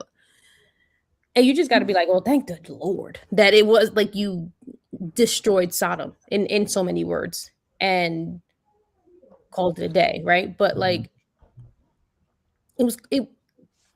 It was just crazy that he got out so many times, but it was just the mindset was just drawing him in, and he just infiltrated his entire family with it. And they all had no personal value whatsoever. None of them valued themselves or a collective. They did. No. Let me tell you why. They did. Let me tell you why. Lot didn't value his lineage because he was willing to give them jokers over to anybody. And back then, and at least we see further down, don't marry this type. Go back to my cousin. Go back to my uncle. Go back over there. And even though this is ancestral, there's better people than the strangers we know. Go there and go get the wives. So I'm not sure if it's good value, but the actions of Lot to give up his daughters was to preserve himself and his reputation with the people. Well, and his guests. And his guests. Which again is not really about the guests, it's about his reputation. I don't want people to come in here and thinking. So let me explain. I'm not saying what I was trying to say is not that they didn't value themselves as a collective. They didn't value themselves as a collective. Lot cared about Lot. Lot didn't care about his next generation, his lineage. There wasn't that. Of course, he didn't have the same promise. Yes, every man for himself. Yes, it was absolutely. I'll figure it out. Every step of the way, it was Lot will figure it out. It wasn't what is going on with Lot's family. It's I only have Lot in mind. But that's what we see. That's why to me, why the first story is so profound, because it's rooted in something that seems to make sense and is innocuous or benign. Right? If we root it in these extreme behaviors, we like, oh man, they just corrupt. But Eve was in perfection. And as soon as Kenrick pointed out, as soon as they realize and God come and think, what did they start to do? Adam for himself, Eve for himself, throw everybody under the bus. Right? That was first instinct from the beginning. Yep. Right? And she was like, it's good for food. Like no, I mean like it's real good. It's not like it's a stone or it's a rock. Like this fruit, like the other fruit, is good for food. It's good to eat. You know, it's not poisonous. It's good. And it'll make me wise. Then nothing can be wrong with this. Yeah. That's the same logic of them cheering them girls in Y'all not gonna do my girl Eve like that. I mean, I'm joking. I get as I said, on this scale of rationale, I feel you. But the thing is like, but that alone was getting them out of the garden. For the sake of not being too political here, right? Because it's not the space. But I think you see all of these things. Like it just like you easily see the way people, when certain environments and certain climates are created, how you make decisions changes, right? Based upon preservation, based upon, we see it all the time. Right. But I also think not to that extent, but to the extent that you're talking about, it also speaks to how bad, and we've already said it, like how bad Sodom was. It was so bad, God had to he had to burn it.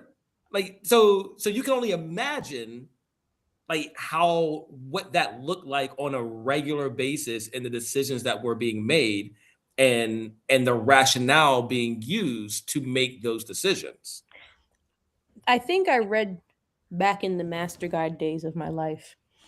Oh my goodness. Where Egg White said not too long ago. That was like that was over 25 years ago. Oh my goodness. Anyway. You saw one? You were a Master Guy when you were 9? What was that? Well played. Yeah. You like that? That was good. I'm gonna take this as a compliment, folks. Yeah. Please do. I read something along the lines of Sodom and Gomorrah, following what you said, Jerry, didn't die because of sodomy and all that stuff. It was the selfishness and the lack of concern for anybody but self. Correct. Right? Which is just like a higher level, bringing it even 10,000 feet of what you just said. Right? And so going back to what you just said, Jared, it is at that level that I can see where we're like Eve, and it's like I'm preserving self, right? Like good for food, I get more knowledge, self gets preserved. I'm here for it. I don't understand the daughters young cocoa bread for self-preservation.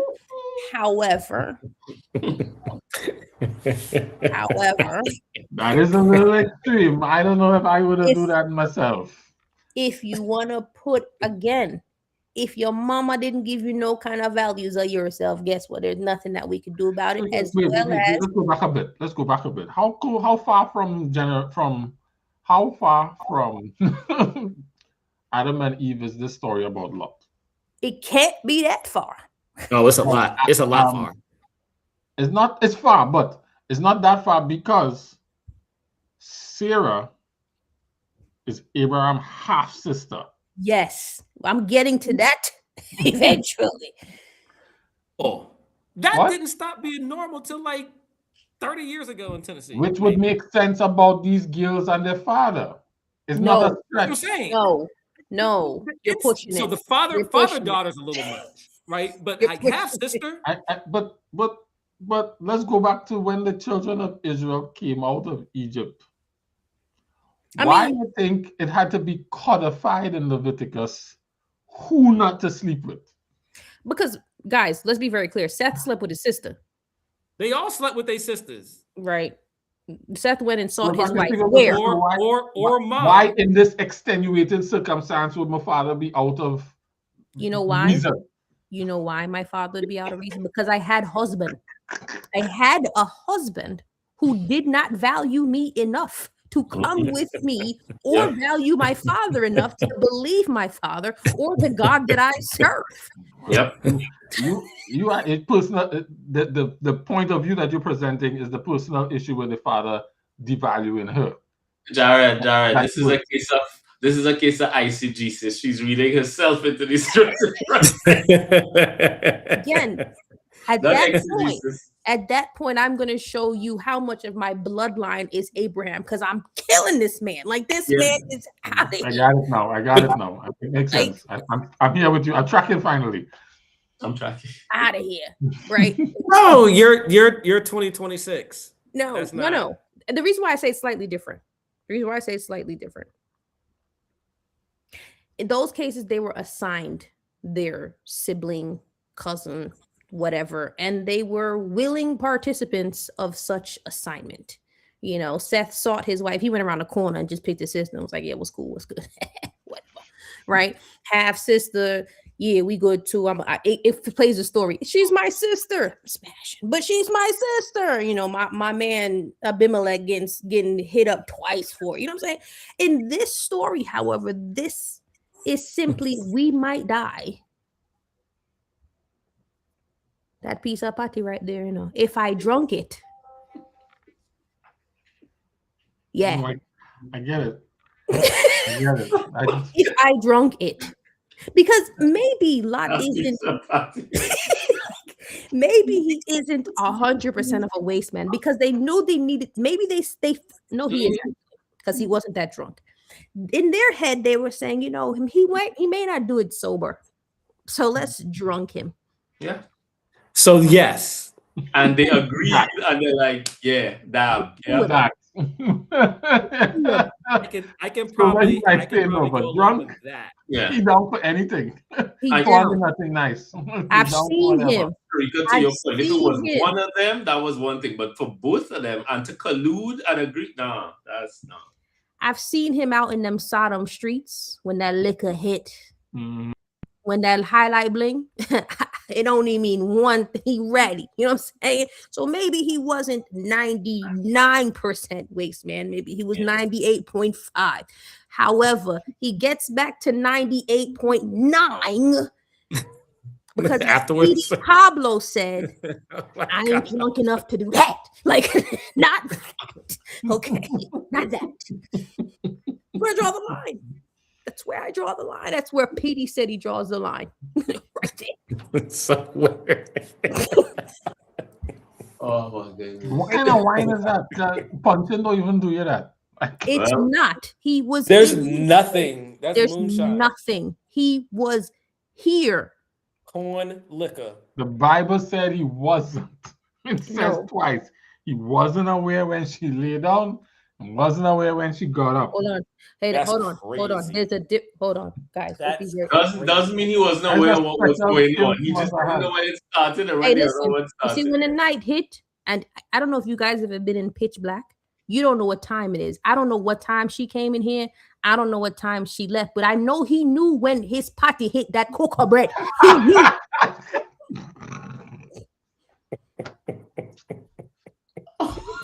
He knew.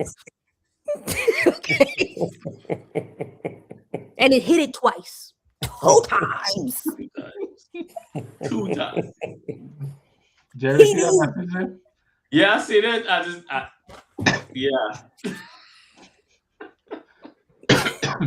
No, Mezzo. Liquid Mezzo, I don't know if you've never. televisions. Mezzo, No. I've only been nasty drunk once in my life.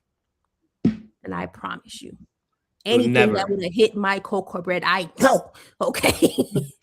I know. I would have known. Okay. So there is this though, Sharika, that may make this make sense, but would agree with what you are saying, right? Here's the thing about cocaine? No. Alcohol. Alcohol. The experience Even that I can't say. There's one thing. There's an experience I had that I'm aware of, that you drink and in the moment you're conscious of what's happening, but you don't wake up in the next morning and you don't know. The last thing you remember was X. Yeah, it was before what happened that you participated in, that you were engaged and present for at the moment. But when you wake up the next day, you have no memory. I will counter. If that was the case here and that's what they're describing, I can see Then that. Yeah, I would counter. I'm going to counter, because if you have had liquor before, you know that moment when you think something about to go down that's real wrong, and all of a sudden you sober up real quick, like whoa, let me fix this situation. That is what should have gone. Have you ever had an alcoholic blackout? Me? Mm-hmm. Yes, but as I said, if my cocoa bread get touched, I would know. So yes, hold on. Let me be very clear. You would not have done something you weren't willing to do. No. I always tell people alcohol just brings out my inner thoughts. I've wanted to do it. I just wasn't willing to admit it. Correct. That's all it is. Yes, I can agree with that. Right. So they wanted to do it. But there is a point. There's a point what? To Jared's point, there is a point. So I can't speak again. I can only speak for in my state, the Sahara Desert, or not. You know what I'm saying? My understanding of the male parts is that certain things don't work the same way when certain things are going like that. Depends on the level, depends on the person, depends on the age, depends on a whole lot of things. My point is that I'm making is that Lot had some level of consciousness of what's going on, and that is yuck, right? That's all I'm saying. Yeah, but he didn't have any memory the next day, which makes it very different. No, that's not what he said. He said, I don't know when they came in. I don't know when they left. Yes. Yeah. So that's the same thing.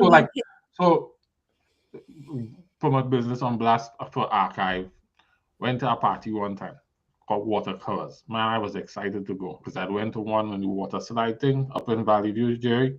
Mm-hmm. But this time they put it down in the car park because it's outgrow the venue, so they do it in a car park. They had these hoses and things. But we reached early.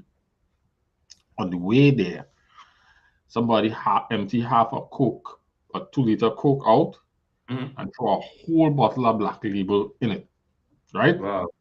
And then we pass it around the bus until it was done. Now, me and really know the thing too good. I still getting my feet underneath me, but I trying to keep up with these veterans and them, right? And we get to the place early, and them times so money and run like that. So I glad that I didn't have to spend by the bar. I had this thing. My next partner had a satchel Johnny Walker Black around him. I take 2 mouthfuls. I look up on his thigh and I say, yes, tonight will be nice. The next thing I remember was waking up underneath the stage. Underneath the stage. Like, why am I here? How am I Okay, here? how long have I been here? That makes sense. What happened? I'm cool So with now that. I go in looking for my partners, people you know, Jerry, who name I ain't gonna put on the internet, right? Who was supposed to meet me at the dance. Correct. So I now looking through the crowd looking for them. I mean, you know what time it is? I'm putting on watch. Turns out it was almost 3 o'clock in the morning, party done. As I walk in, people who I came with was like, you okay? You all right? Yeah. Right? I ended up, didn't find the people that we know went looking for, but I see them the next day and they say, yeah, we run into one another. I saw you. You was not, you know, you were talking to people and asking them where the money they owe them.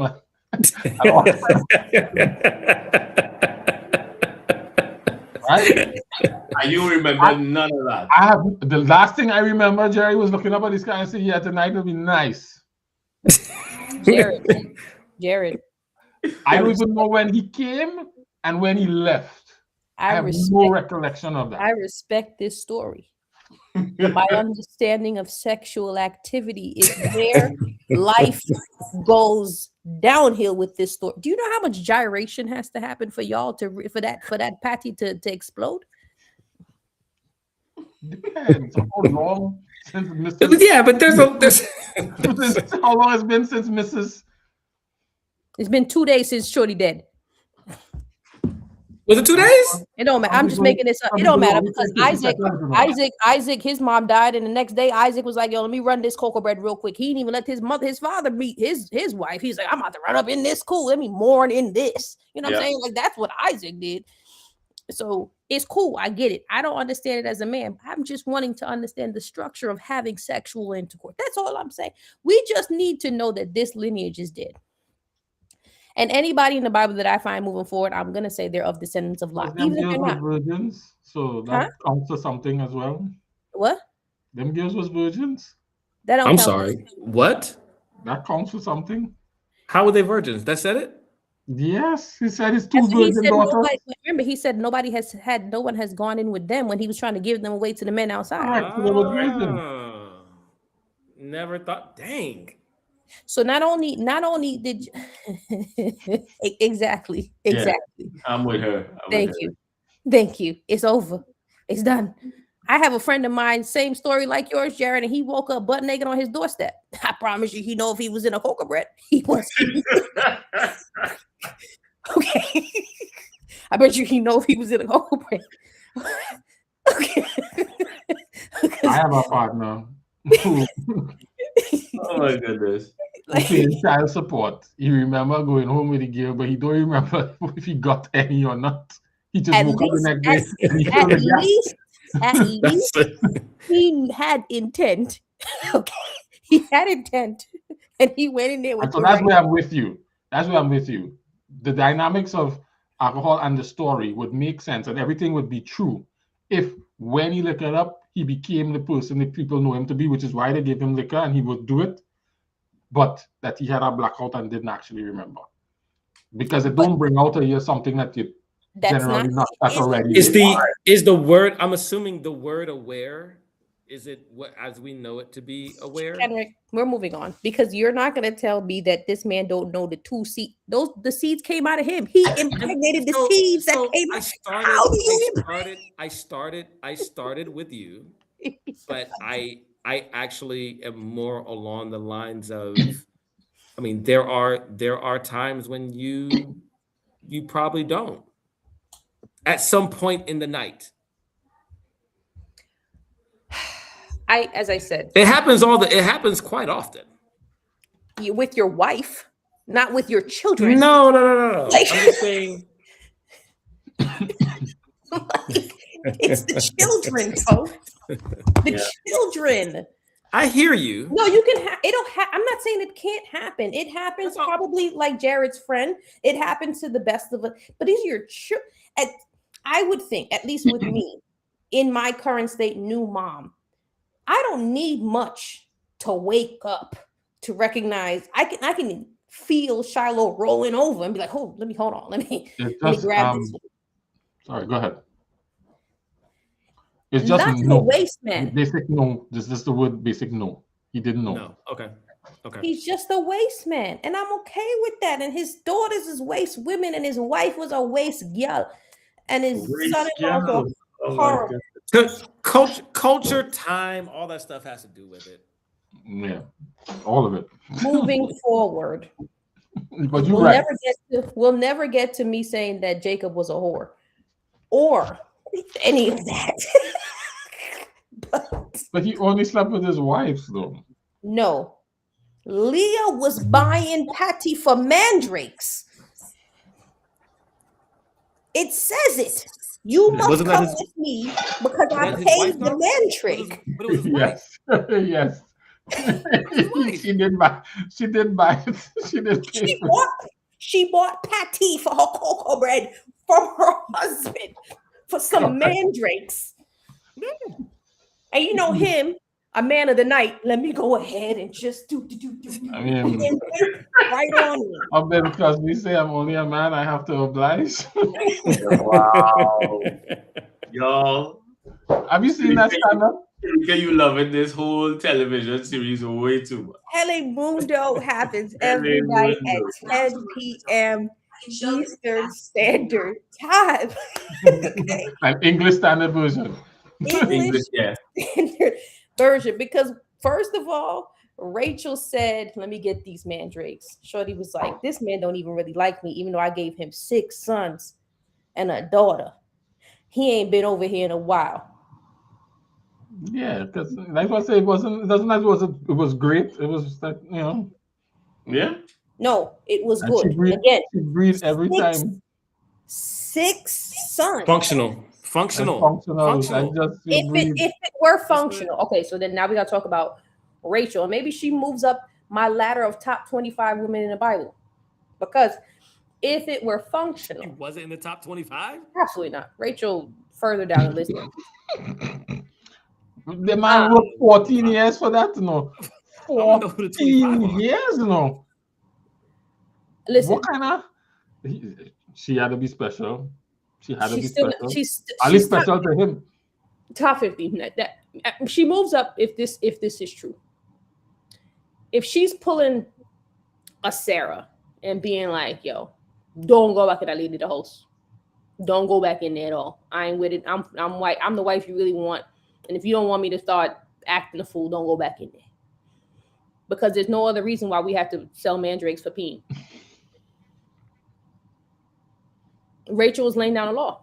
She was tired of you. I don't even like. This not work. Not 2026. Like, this isn't. I'm telling you what ESV said. She sold mandrakes and said, "You must come lay with me tonight." Mm-hmm. Yes, it was his son's mandrakes. It wasn't even hers. It was his son's. It wasn't even hers. It was the son's. Correct. So what are you talking about? Because he didn't like her like that. What do you mean he didn't like? So, guys. Well, wasn't she blind in her right eye? She had a lazy eye, yes. In the dark, y'all said that don't matter. So in the dark it don't matter, but he still had to be in public with her in the outside. which is why she was only getting Drake sessions. That's why. So then she bought more. Watch me. He didn't even know the first night he slept with her. He didn't even know it was her. He thought he was sleeping with Rachel. That's how dark it is outside, folks. Don't go to the Middle East. You might end up in the wrong cocoa bread or the wrong party. All right? Don't do it. And then I guess he wanted kids because he had the 2. Remember, he didn't work. This is the part of the story I also realized. He didn't work 14 years, then got Rachel. He got Rachel at year 7. He just had to stay the extra 7. Yes, that's correct. So it wasn't like he had to sleep with Leah. Yeah, exactly. It's not like he had to sleep. After the wedding ceremony, whatever the period was, it was after that, yes. He didn't have to only sleep with Leah and get these 6 sons and this 1 daughter. He chose it because he got his check. The them year 7. He had obligations, and he's a man. It's not obligations because you was buying keen. So it's Rachel was laying down the law and say, if you bring one more jacket picnic in here, one more.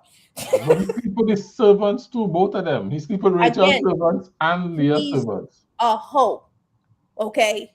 He's basically saying these women, man. oh my God, just a man. They're telling me I That's must a man with do. woman who giving it up. No. Like, it's a different Here's the time. If all this woman gain it up for free, what you gonna do? Fight it? Just make you Say not no? hoe. Because you have It doesn't mean integrity? Just because you're All not of these charging women for your legitimate. services. Just because you're not charging for your services doesn't mean you're not a hoe. What? I don't understand why it makes him. These are his wives. These are wives. People he mining. People he providing for going out and work so that they could look for mandrakes. Yeah, wow. To work and trade amongst themselves. Yeah, correct. And we sit in the same house. No, we didn't stay in the same house. We stay on the same compound, but it wasn't the same compound. Everybody got different houses. Tents. That's why Leah was like, "You're coming over here tonight. She in the next room. She in the next house." Yeah, guys. And them girls are sisters. And that's the other piece. The other two was plotting with their father. These two fighting one another. Them is all sisters. facts. Who bring their servants to fight with their sister. It was like, oh, she giving babies? You sleep with my servant. And Jacob was like, okay. If you insist, if you twist my arm enough. Yeah. Just enough. I'll do it. And Jacob should have been selling his sperm on the street because it's hitting every single time. Hey, they say children are a blessing from the Lord. God was blessing them. Wow. Children are a gift of the Lord, is what his Bible says, right? Mm-hmm. So, but I see the soap opera angle on it, and that was very they were going back and forth, and Jacob was like, "Keep going, my guys, keep going. I got it." Keep that energy. And then eventually he's like, "I gotta go." I've been here long enough, friends. I've got to go. Let's wrap it up. Yeah. My brother probably doesn't want to kill me anymore. I've amassed enough. Now he had a moment with God and he changed his ways. Autobots assemble, because at this point he got a whole lick of them. Let's go. 100%. He changed his ways. He was tired of being with Laban. He was tired of being with Laban. Yeah. You know what he was probably tired of? All of that, the work he was putting in at night. He took all of them with him. He probably did. He did take all of them. I can spread them out. With them and continue to play the work. He said, "I'm getting old. This too much. We've got to spread out. We've got to spread out. I got to get up out of here. I've got to get He was leaving Laban. He took his family with him. All the women and the children. Yeah, the whole crowd. Mm-hmm. Because you got to bring people to fight Esau just in case he still want to kill you. Well, he wasn't trying to pass by Esau. Esau find him and come and find him. He was trying to sneak by. He was hoping to avoid Esau. Esau probably from the line of Cain. When I said what I said, it was on sight. And that's what he knew about. That's what he knew about the Esau he left. So Esau had the come to Jesus moment as well. Yeah. Folks, you know what's interesting about that Esau part is Jacob never apologized to Esau. Mm. But when Esau saw him, he wasn't even expecting him. He did all that. He did all of that work by himself. That was interesting about that story. Was that? I said, to me, that was interesting about that story. While Jacob tried to give gifts to kind of soften it because he was carrying the guilt of what he did, and I don't know if he was sorry about it or he was just scared. Couldn't tell if he was really repentant. My point is, it didn't matter to Esau. Esau's resolution came without any interaction. Yes. With Jacob. Correct. and Conclusion. without any conditions when he did see him. Yep. And it really didn't matter whether Jacob was repentant. When I say repentant, sorry or not, like Esau was already in that place before he ended Correct. up with him. That's facts. That's very You true. know what also like that? The father in the reading today in the in Luke 15, the prodigal son. Mhm. The son was repentant because he come and he work his whole speech, and as he see his father was the first thing he say, and the father skipped right past it and went to bring the fasting calf. My son reach home.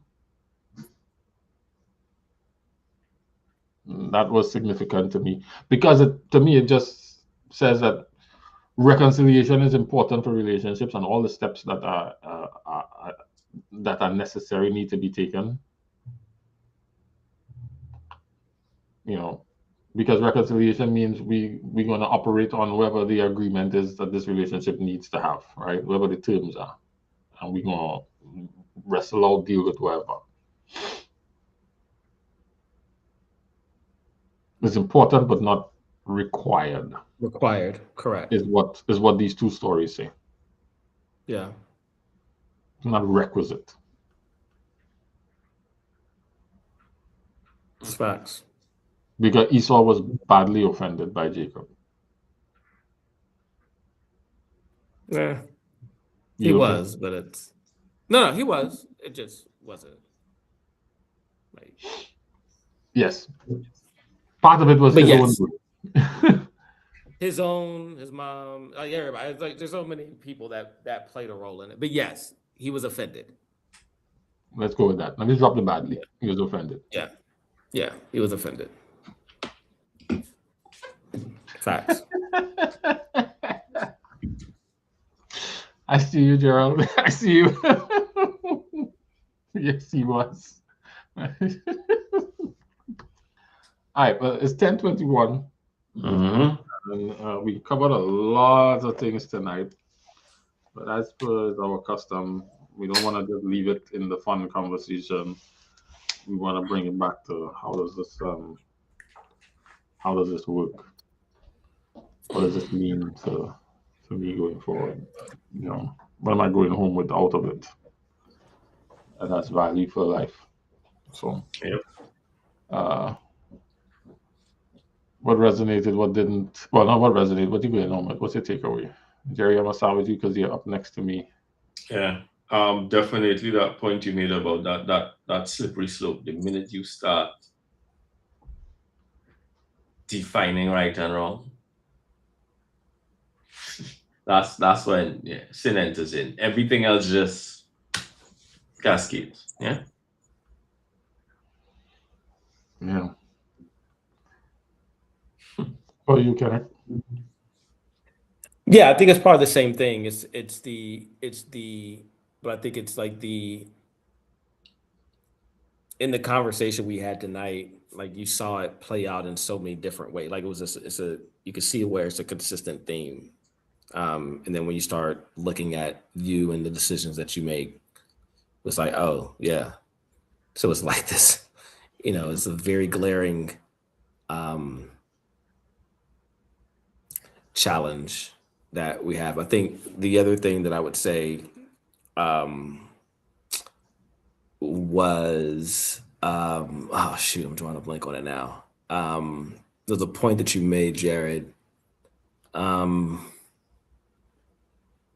Just that quick, I lost it. No. Go ahead. If it comes back, I'll let you know. Shika, you ready? Yeah, I forgot that I serve a human master, and I should sanitize her bottles before she rolls over. What stuck with me was the scale of rationale. And regardless of where we are on the scale, I'm still rationalizing it and just being cognizant of when I've gotten on the scale. Because a lot of times you just get higher up the scale. You don't get lower on the scale, right? Like you just rationalize more and more. So that was really big for me. Yeah. So I had 3 takeaways. I'm gonna start with the rationale one that you mentioned, Sharika. I think what the rationale looks like depends on my context, you know, but it's still a rationale, and depending on where I am, it works according to where I am. Where I am in my journey, in my maturity, and where I am physically will influence my rationalizing. The second thing is I never made the connection that I did between until this conversation. So thank you, Kenrick. Between the kingdom of God and the tree of good and evil, tree of knowledge of good and evil, and how those are tied together, almost like God is reestablishing His reign, but I never saw it as the reign of. Well, I knew it conceptually. I just never tied the two together. Let me say it that way. What I'm about to say, I saw. I just never made a connection between those two. Because the tree of knowledge of good and evil allows us to see that evil is when we decide good on our own terms, outside of the terms that He describes. So evil is anything that is not what He describes. The fun part is that He starts by declaring everything. This is good, and this is good, and this is good, and this is good. So He's setting the standard for good. He is. So when I start to set the standard for good, which is what Eve does, that becomes evil. And so that connection to the kingdom of God, as a solutioning to that, as a problem, as a reestablishing his definition of good as being the one, and that we get saved through accepting Jesus as Lord and His now definition of good. That direct tie I never made before, and so I'm grateful for that. And built into that, so I guess is 1A, which is something I already said, but that's why I said there was a third one. It's definition of evil. Is when I define good on my terms, which Sharika's example with the girls makes even more vivid, because they define good as that. Doing this makes sense. It's going to be good for us. It's going to be good for us down the road, so I'm going to do this. Good. When I define good on my terms and not His, it becomes evil. That's oh, and lastly, I'm going with Cain. Cain's take this. It's also good on my terms. All the same, yeah. Yep. So that was my takeaway. I saw 2 in the chat, one from Mezzo. Takeaway: sin is a state of mind demonstrated in action when you think you know better than God. God's continued problem with man and even His chosen people is that even though you cheat on me, I still love you and I will redeem you. Amen. I'm thankful that He does love me to that extent. Amen, amen, and amen. Appreciate you closing us with that, Gerald, in terms of our takeaways.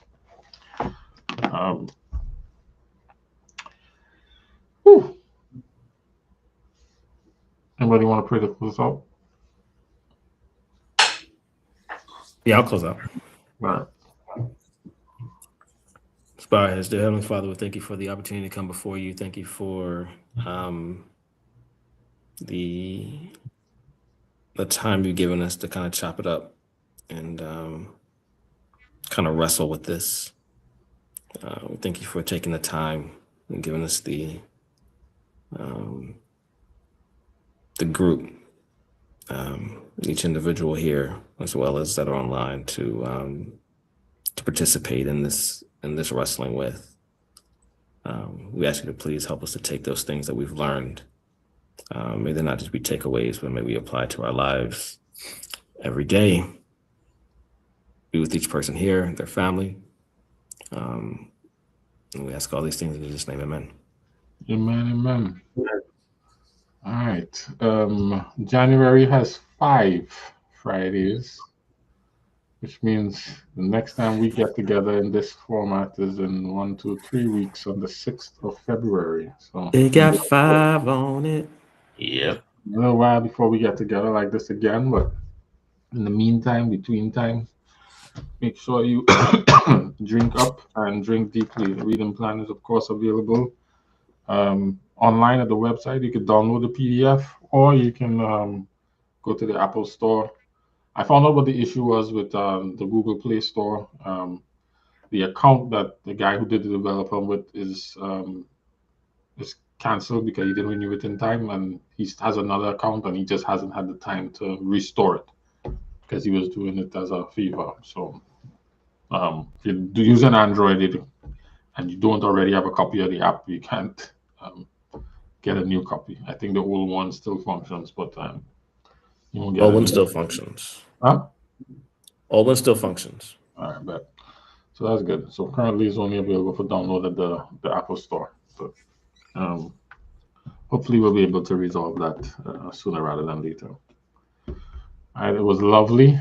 Thank you for your time. Until the next time, drink up. Drink up.